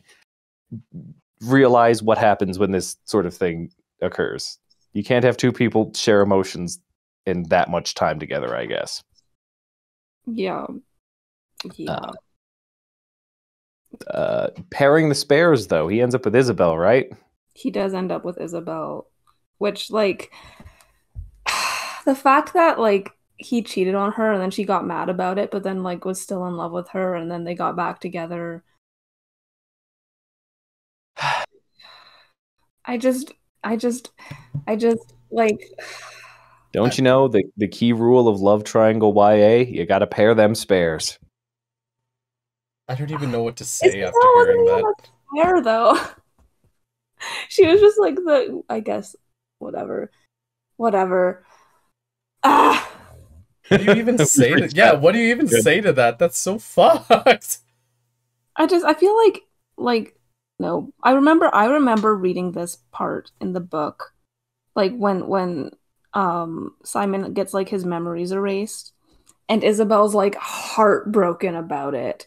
And I'm like, girl, what do you see in him? He fucking cheated on you and was too much of a pussy to tell you. Like... Simon was too much of a pussy to do something. That is most of his story, actually. Things just happen to him. He doesn't do much. I guess. I feel like that's true of most characters, though. In this series? Yeah, probably. They're all such passive, like, characters. If the villain didn't do anything, we would all be sitting here waiting for something to happen. I feel like that's half of the books anyway. Yeah.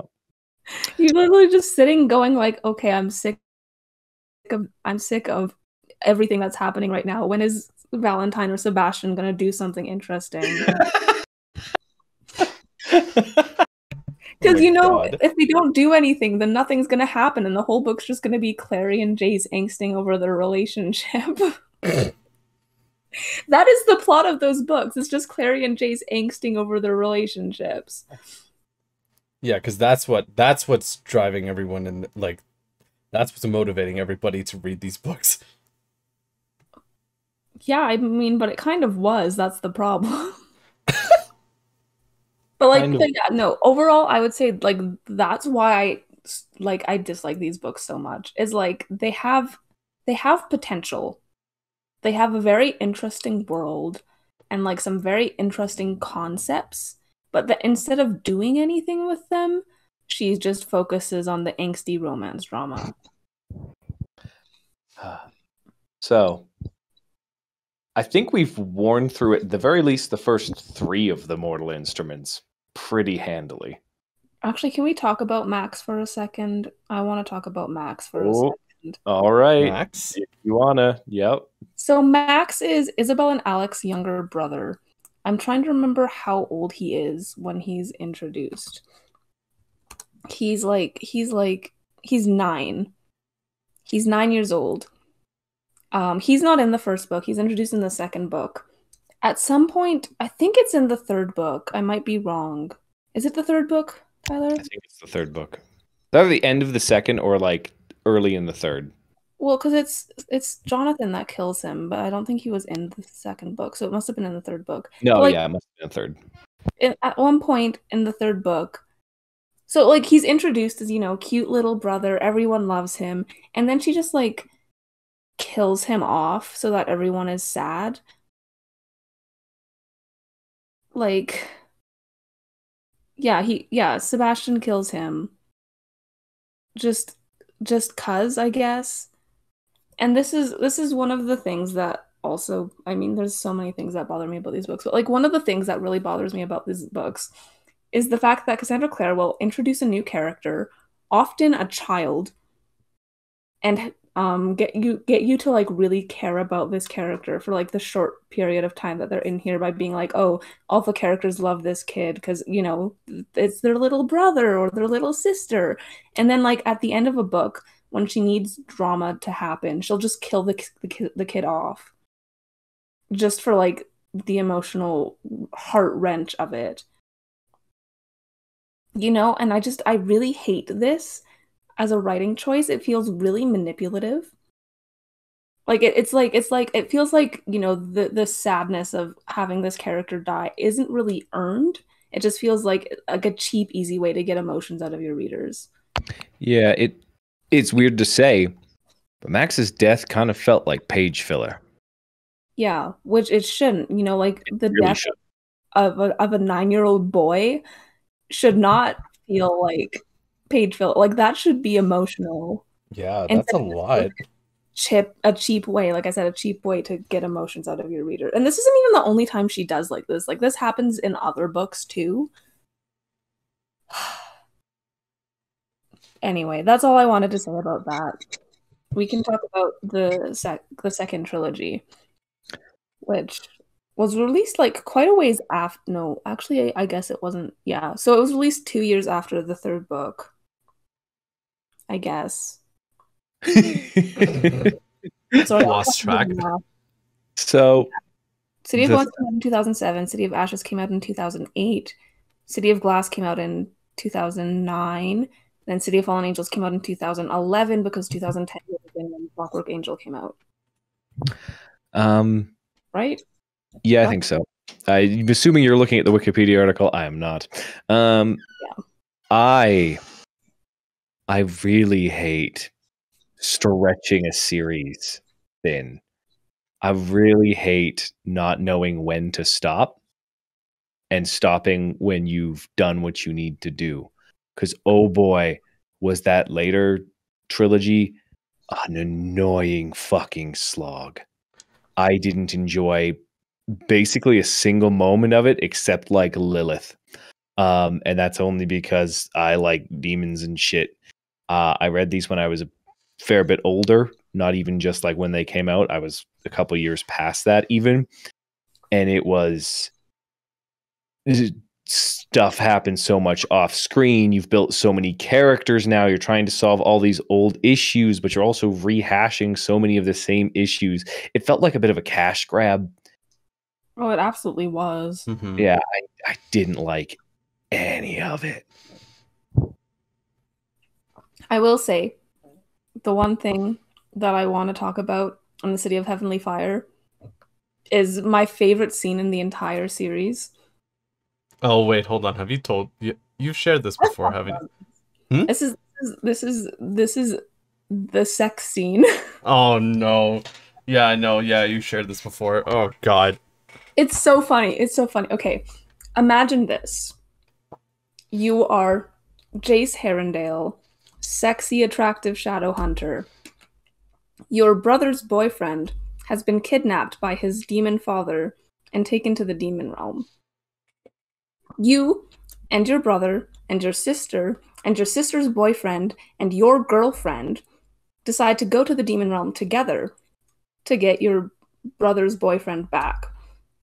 This is going to turn into a tongue twister. When you get there, you are attacked by a bunch of flying demons and take refuge in a cave. You discover this cave has 2 rooms in it. So while your brother and sister's boyfriend are hanging out in one cave, you take your girlfriend to this other cave and decide inexplicably that this is the perfect occasion to have sex with your girlfriend for the first time. Also, conveniently, while you were packing for this trip to rescue your brother's boyfriend from his demon father in the demon realm, you decided it would be a good idea to pack a condom just in case.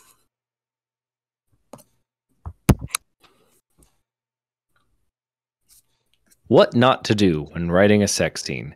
Don't make it feel like a forced addition after 6 books of unresolved sexual tension. It's so fucking funny. It's so bad. That is awful. I couldn't believe you the first time, and I'm still kind of like, I'm still very much like, are you telling me the truth here? This actually happens. Tyler, back me up. No, yeah. It happens, and it's bad.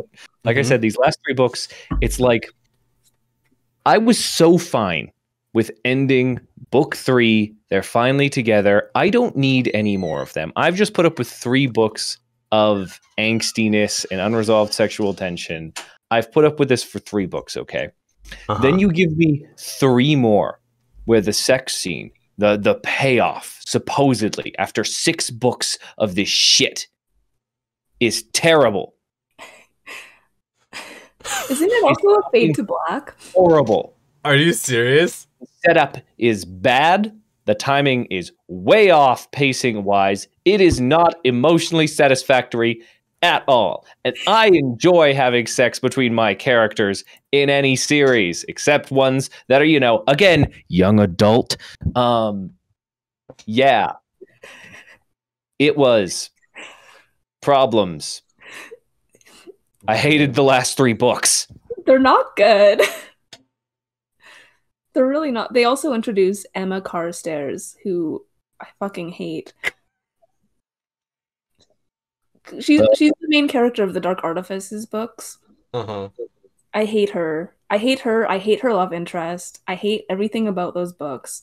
I hate the fucking diversity checklist that she obviously wrote before she wrote them. I hate the fucking parabatai love bullshit. Bah! Did you just bah humbug at a book series? That was fantastic. Yeah. No, I just bad and then hit the couch really hard.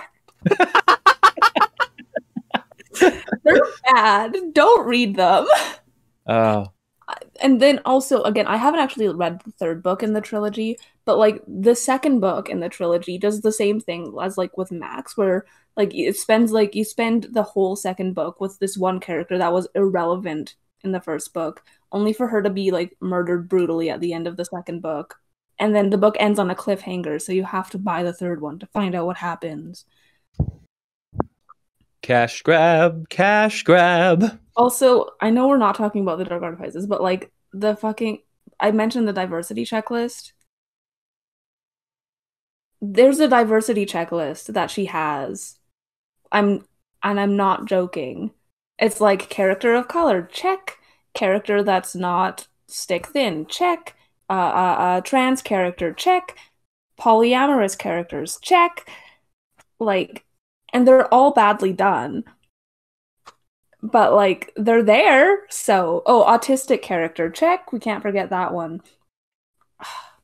Ugh.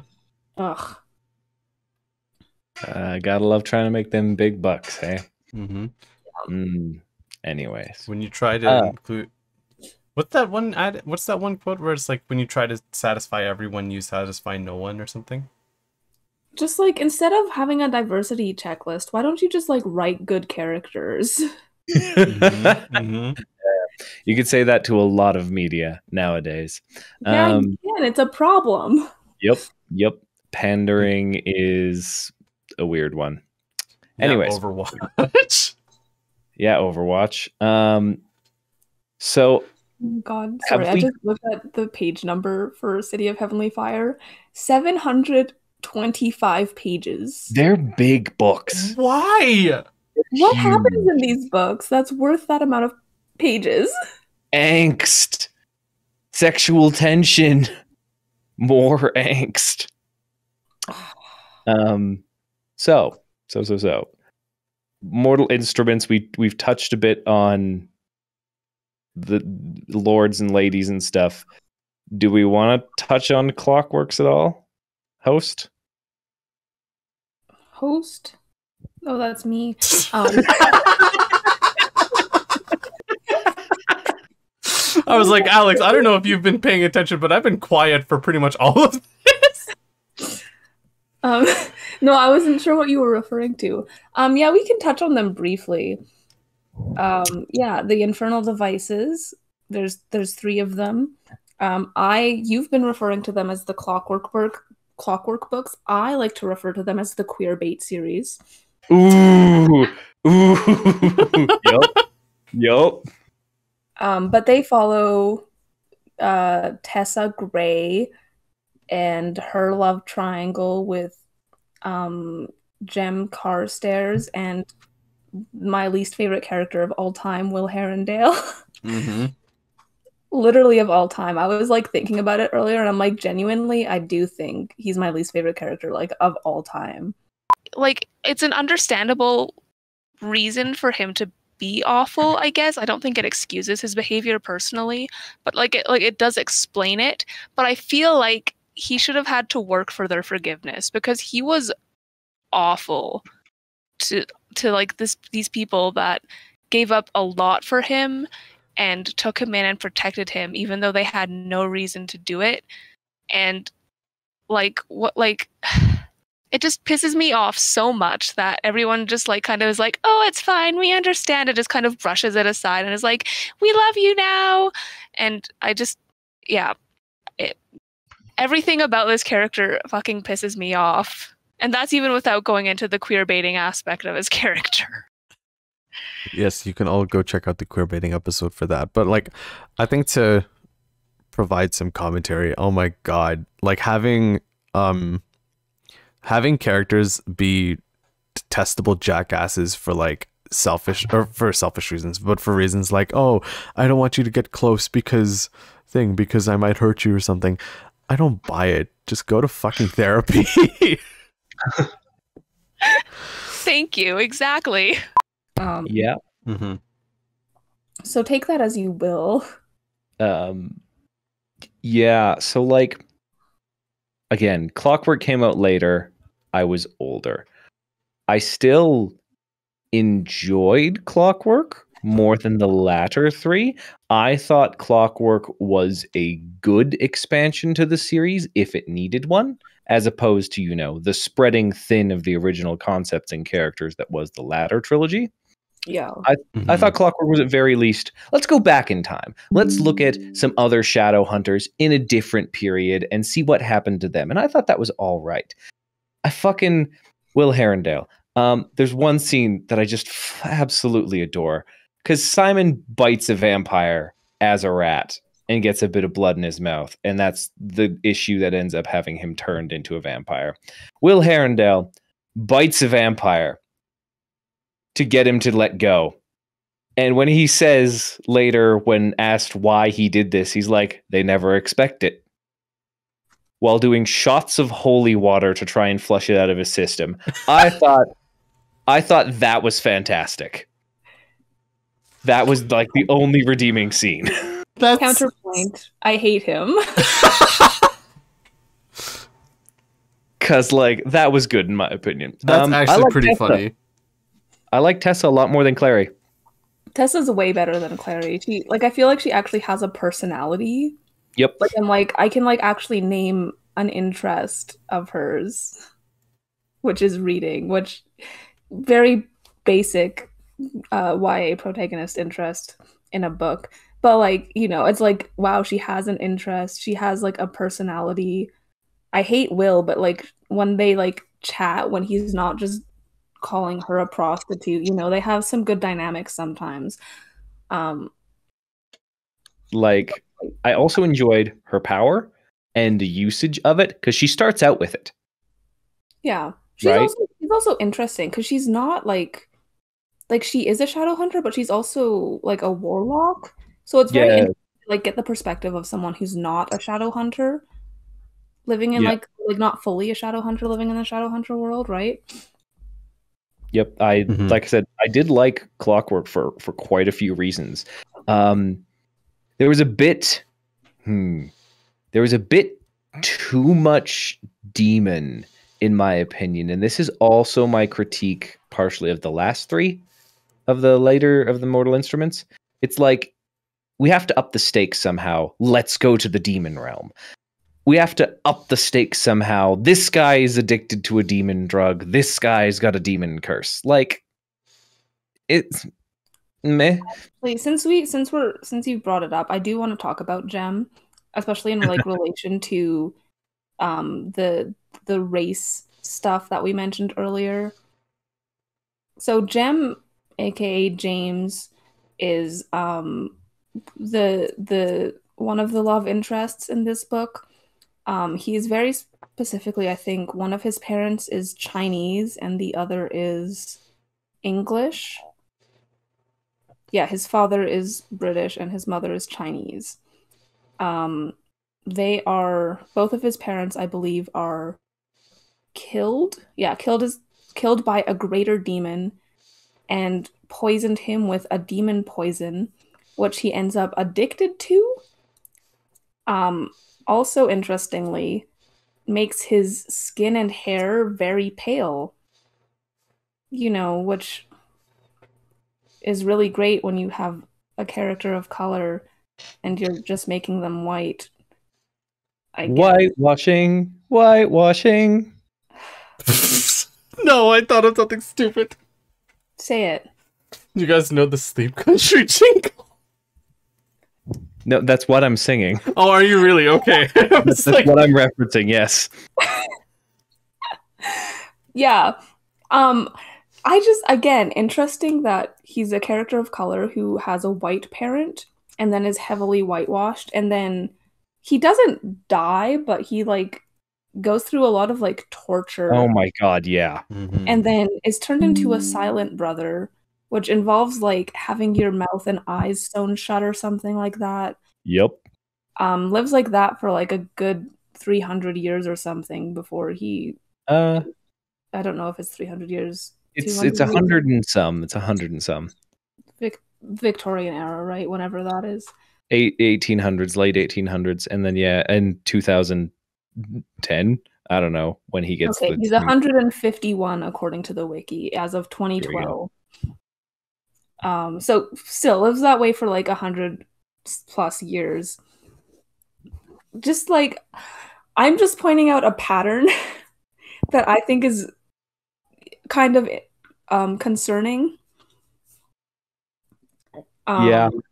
But genuinely, Gem is like one of the few characters. I think Gem and Magnus are the only two characters in the books that I actually kind of like.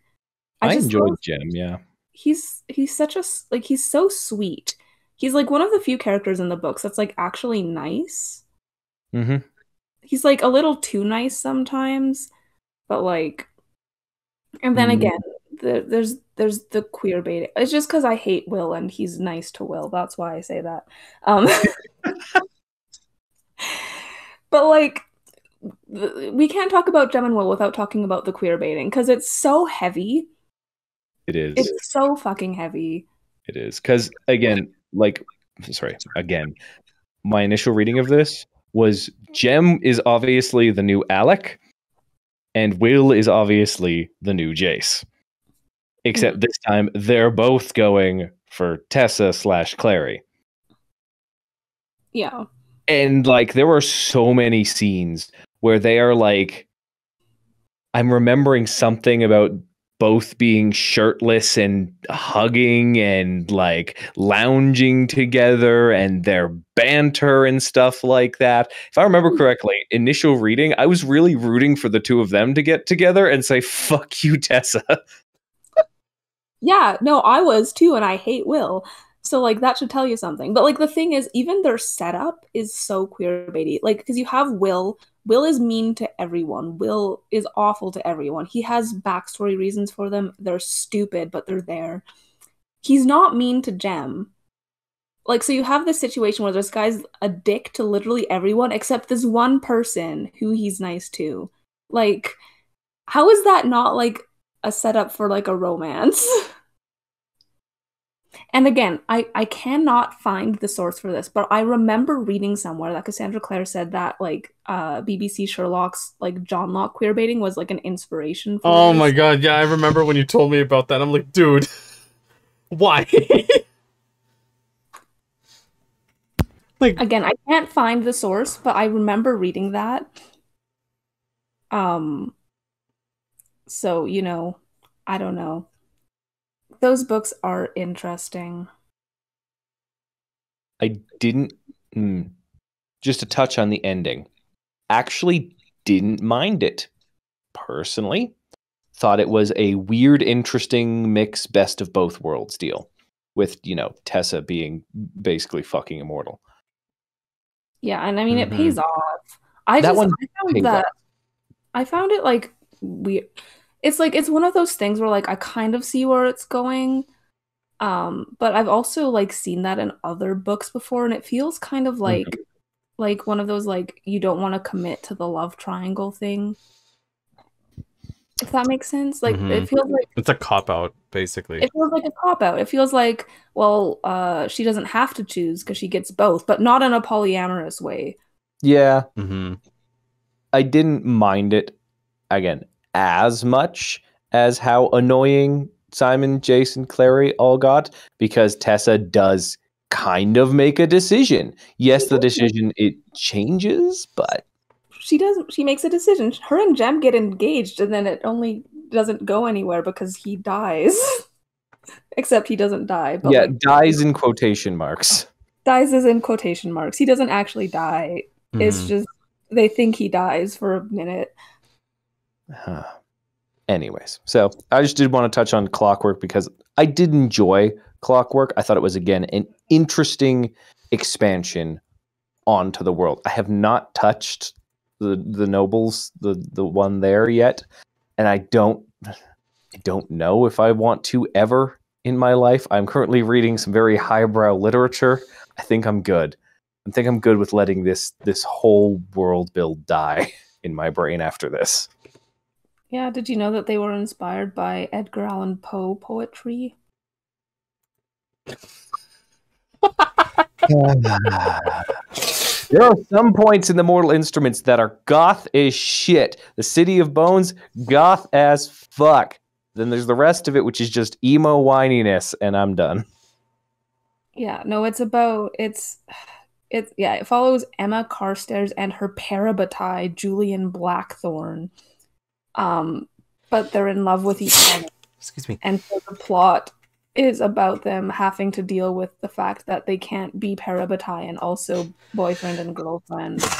Excuse me again. But then also Julian's half-brother Mark was captured by fairies 5 years ago, and he shows up and he has like a love triangle thing going on with a fairy boy and this girl named Christina. She's a Shadowhunter. There's like weird stuff in it where they like, it's like, I heard someone point out once that Cassandra Clare has like a lot of weird like bonds and connections between her characters, like the parabatai thing. Jace and Clary are like connected by their extra angel blood, like that kind of thing. There's one of those in this series as well. where I think two of the characters like can't go more than a certain amount of space apart from each other, or else they like start bleeding profusely. It's very weird. It's that whole soulmates idea that they've just forced into, world building. I'm so sick of soulmates. So sick of soulmates. It's like it's one of those things that I really liked the idea of when I was a kid, but the more I've seen it and like the older I've gotten, the less I've liked it. Yeah, same. Okay, and then I haven't read her other series, which is The Last Hours. Is it in the same universe, do we know, or she tried something different? No, it's a sequel to the Infernal Devices. It follows like the children of Tessa and Will, I think.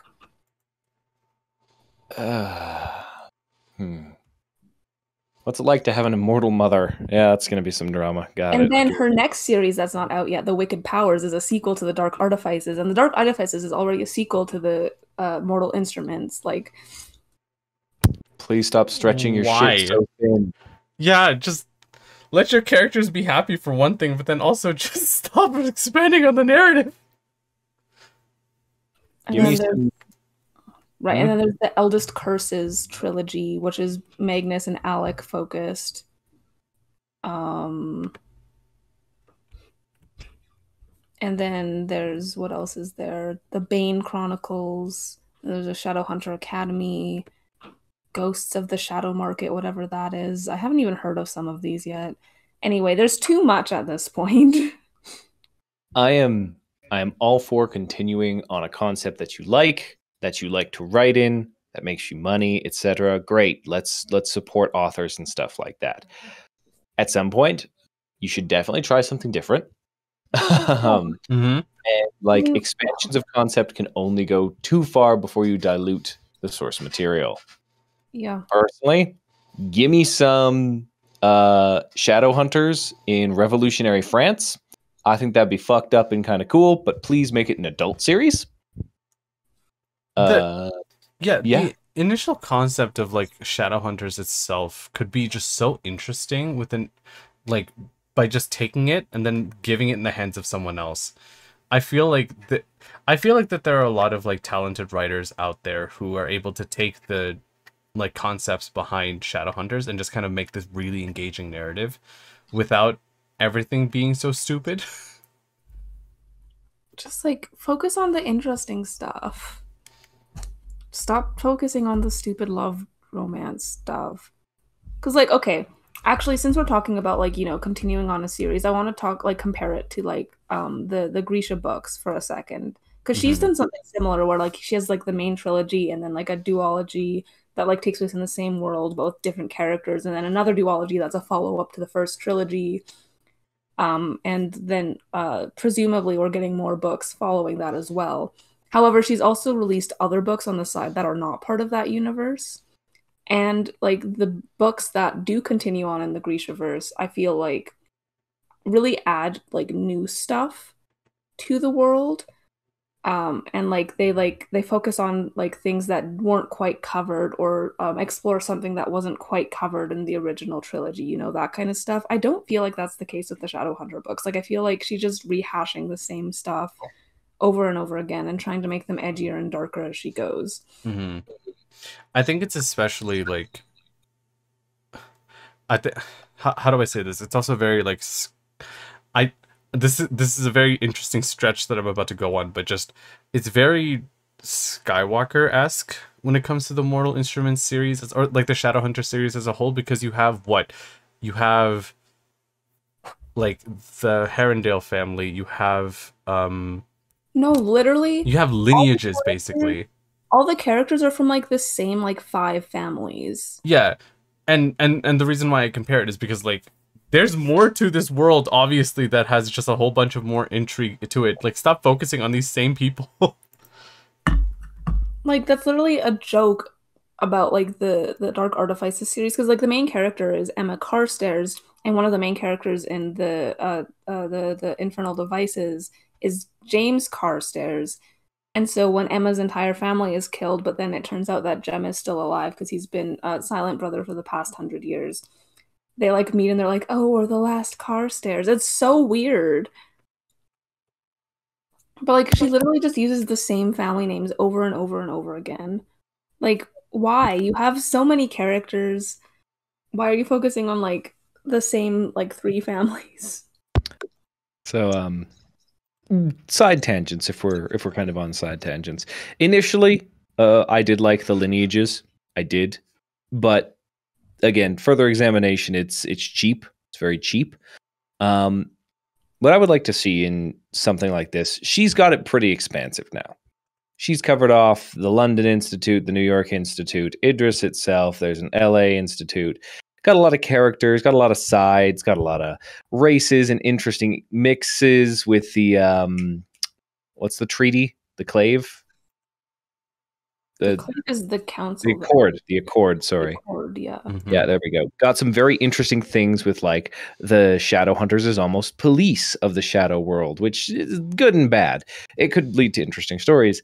These sorts of universes are ones I would like to see become open to allow people to, you know, write new stories in them.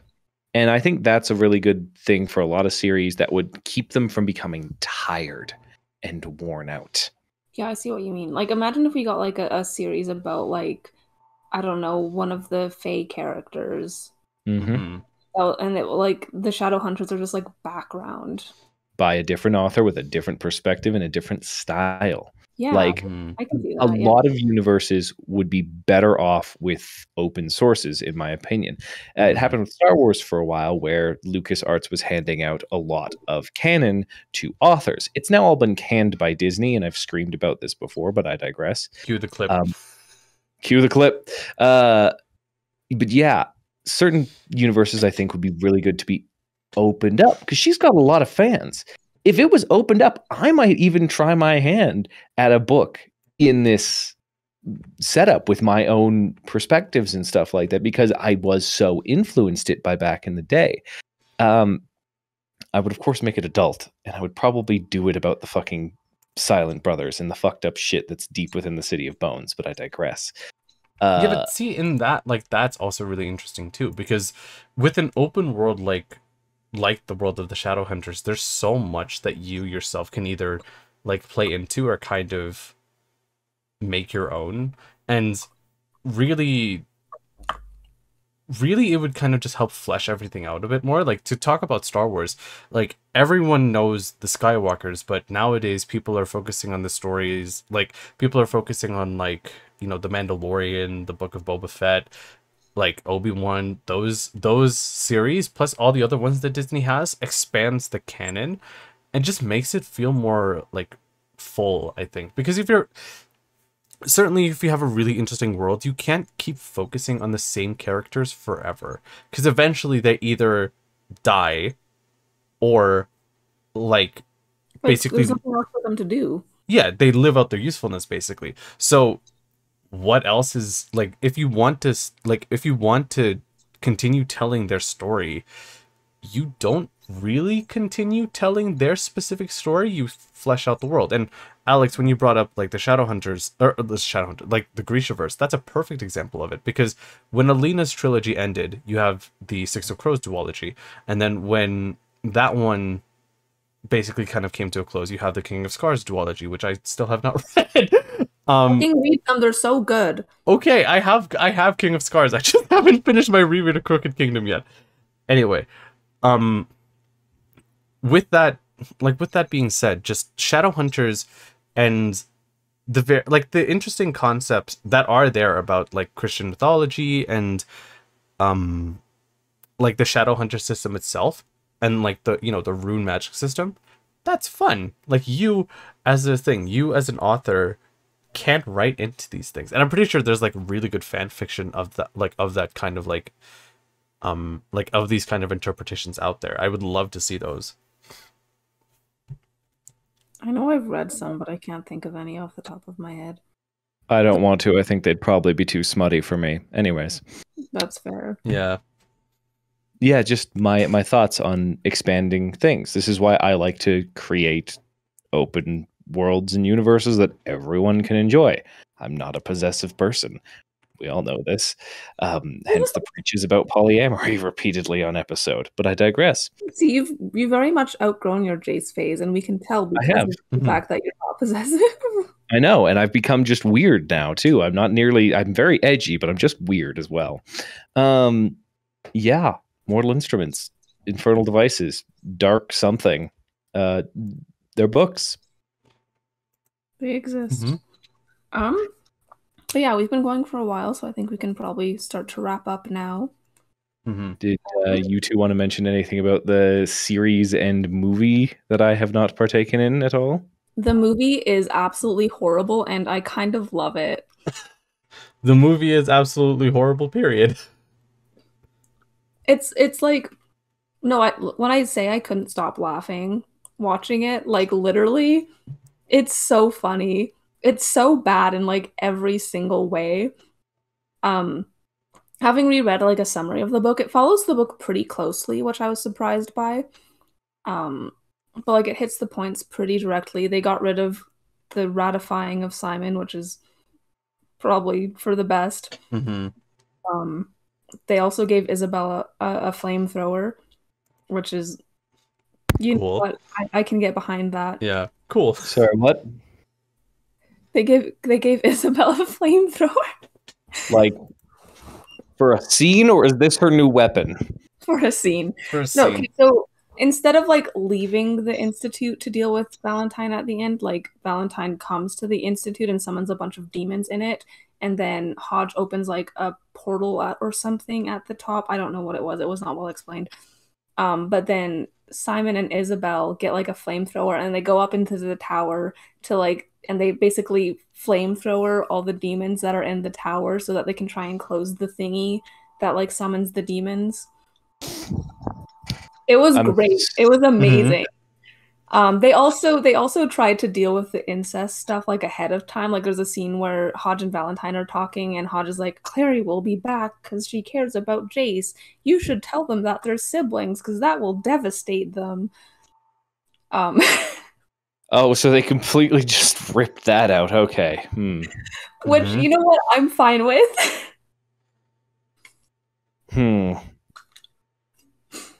What about this? What about the TV series? Has anyone partaken in that? I wanted to. All of it as it was coming out.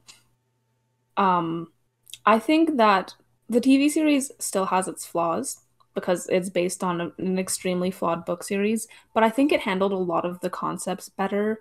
The Magnus-Alec relationship was way healthier. You didn't have like stupid jealousy plot lines over past lovers. And like Alec was not biphobic at all, which was great. I don't think they ever got this far, but I know they were going to take out the Simon cheating plot line, which apparently Cassandra Clare was very mad about. Okay. They aged up all the characters. They didn't have like the characters being like the characters actually like had sex in the show. Oh, good. Like they didn't like have the stupid building of sexual tension until they decide to have sex in a demon cave for some reason. Like the characters were just like, they're adults, they're in a relationship, they just get it on. They dealt with the incest stuff way better.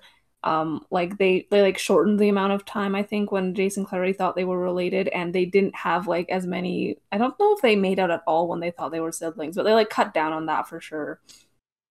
The acting isn't great. I mean, but I do feel like the casting choices were good. Like I remember when I was watching the movie this weekend, I was just like, none of these characters look like how I picture them based on the books. Especially Valentine. But in the show, I felt like the characters all looked like how I thought they would. They also, I feel like they like diversified the cast a lot more as well. Like I think they made Luke black. I mean, he's a werewolf, so I don't know if that's great. But like, Isabelle and Alec and their family were like Latino coded. Oh, that's. So that was a bonus for sure. They also expanded Raphael as a character a lot, and they made him canonically asexual. That's cool. Yeah. But yeah, no, I feel like they just like they expanded on a lot of the stuff. Like it was less Clary and Jace focused. And like overall they handled a lot of the like sketchier plot lines a lot better. Still not perfect, but like I enjoyed watching it for the most part. Well, we all know my opinions on adaptation, so I just know Alex is gonna be hung up on the on Valentine's design for a week. Look how stupid his fucking hair looks. This is not Valentine. I can't imagine Valentine with messy hair. Based on his personality, how would he ever have messy hair? That man gels and hairsprays that shit until it is perfect. Yeah, he glues his hair down so it doesn't move. He is a control freak. This hairstyle is free world. This is the hairstyle I'd see at a festival. Yeah. Which I'm so curious. He was also, just so you know, Tyler, he's wearing a shirt, but it's like a button-up shirt, and it's like open almost all the way, so you can see his entire chest the whole time. Oh God, yes. Oh yes, hot daddy Valentine. This is exactly what I needed. I didn't know I needed this in my Mortal Instruments. It's so bad. It's Valentine spin-off when? It's so no, because like seriously. So in the movie, right, like you're introduced to him, like there's a scene where he kind of is shown with Jocelyn and Luke kind of initially, and he looks completely fine, right? Still like the all black getup. He still has kind of the same hair, which carries over. The only new addition to his look is the open shirt and the hair thing. Like the rest of the hair itself isn't longer at all. It's just the added like what do you even call that? It's like not quite a rat tail, but like so it looks like it's braided. A rat's tail. It is braided. There's like 3 braids, I think, and then they're like clipped off with like silver. Yeah, so that's there's no way to get that naturally without a lot of time. So that's clip-ins. So so Valentine has clip-ins, and I think the actual explanation for the entire Mortal Instruments movie is that Valentine is having a midlife crisis. You know what? That would make sense. He could have at least got them in like neon pink or something. Right? Go all the way. Yeah. I mean, at least then it would be like fun, ridiculous. It just looks bad. He looks like he's trying to be like a Star Wars character. He's trying to be a Padawan. Oh my God. That's what it makes me think of, is like the weird Star Wars hairstyles from like the prequel trilogy. I can't explain this, but he radiates the kind of energy that makes me think of people who think of like Valentine's Day as like anti-love or like Singles Day. I see what you mean. I don't know how that makes any sense. Just that it's like, oh, you're celebrating Valentine's Day? What are you, in love? I can't ever explain my analogies. That's why no one ever gets my thing. No one ever understands what I'm drawing and scribbling. I still also think he looks like a little bit like a weeb. A weeb? Again, to me, this is every guy in a grunge bar listening to way too much new metal, who thinks Nirvana is a godsend. That's what this is to me. Anyway, are we just roasting the design? Look at him. He looks like. Anyway, we should wrap up because we've been going a while. So yes, favorite thing about Shadowhunters. Let's end on a positive note. The new book covers. That's really weak, Dean. That's all I have to offer. Fair enough. I can't argue with that. Tyler? The world build is solid, makes sense, self-referential, cohesive. If anything were to ever continue in this series as an adult series, I'd read the heck out of it because, again, love me a good cohesive world build. I think this is kind of funny, but like a whole bunch of demons running rampant in New York. That's something about that just feels very funny to me. Seems like the plot to a lot of different comic books, I'll be honest. Oh my god. The Shadowhunters were in Avengers. Anyway. Alex. Yeah, I'll agree with both of your things. And then to not just copy you, I'll say Magnus is great. Magnus is bae. Best character. He deserves better than this book series. Mm-hmm. With all that being said, let's close out for tonight. So thank you everybody for listening in. We are at the InkGuild on TikTok, Instagram, and Twitter, but our main home is here on YouTube and Spotify. You can also connect with us individually through our own social media, which, if you're on YouTube, should be in the description. If you're interested in what we do, you can now consider subscribing to our Patreon for as low as $3 for exclusive content, but ultimately keep an eye out for more podcasts and other creative projects. So thanks everybody for listening, and have a good night. And everybody. Au revoir. Do, do, do, do, do.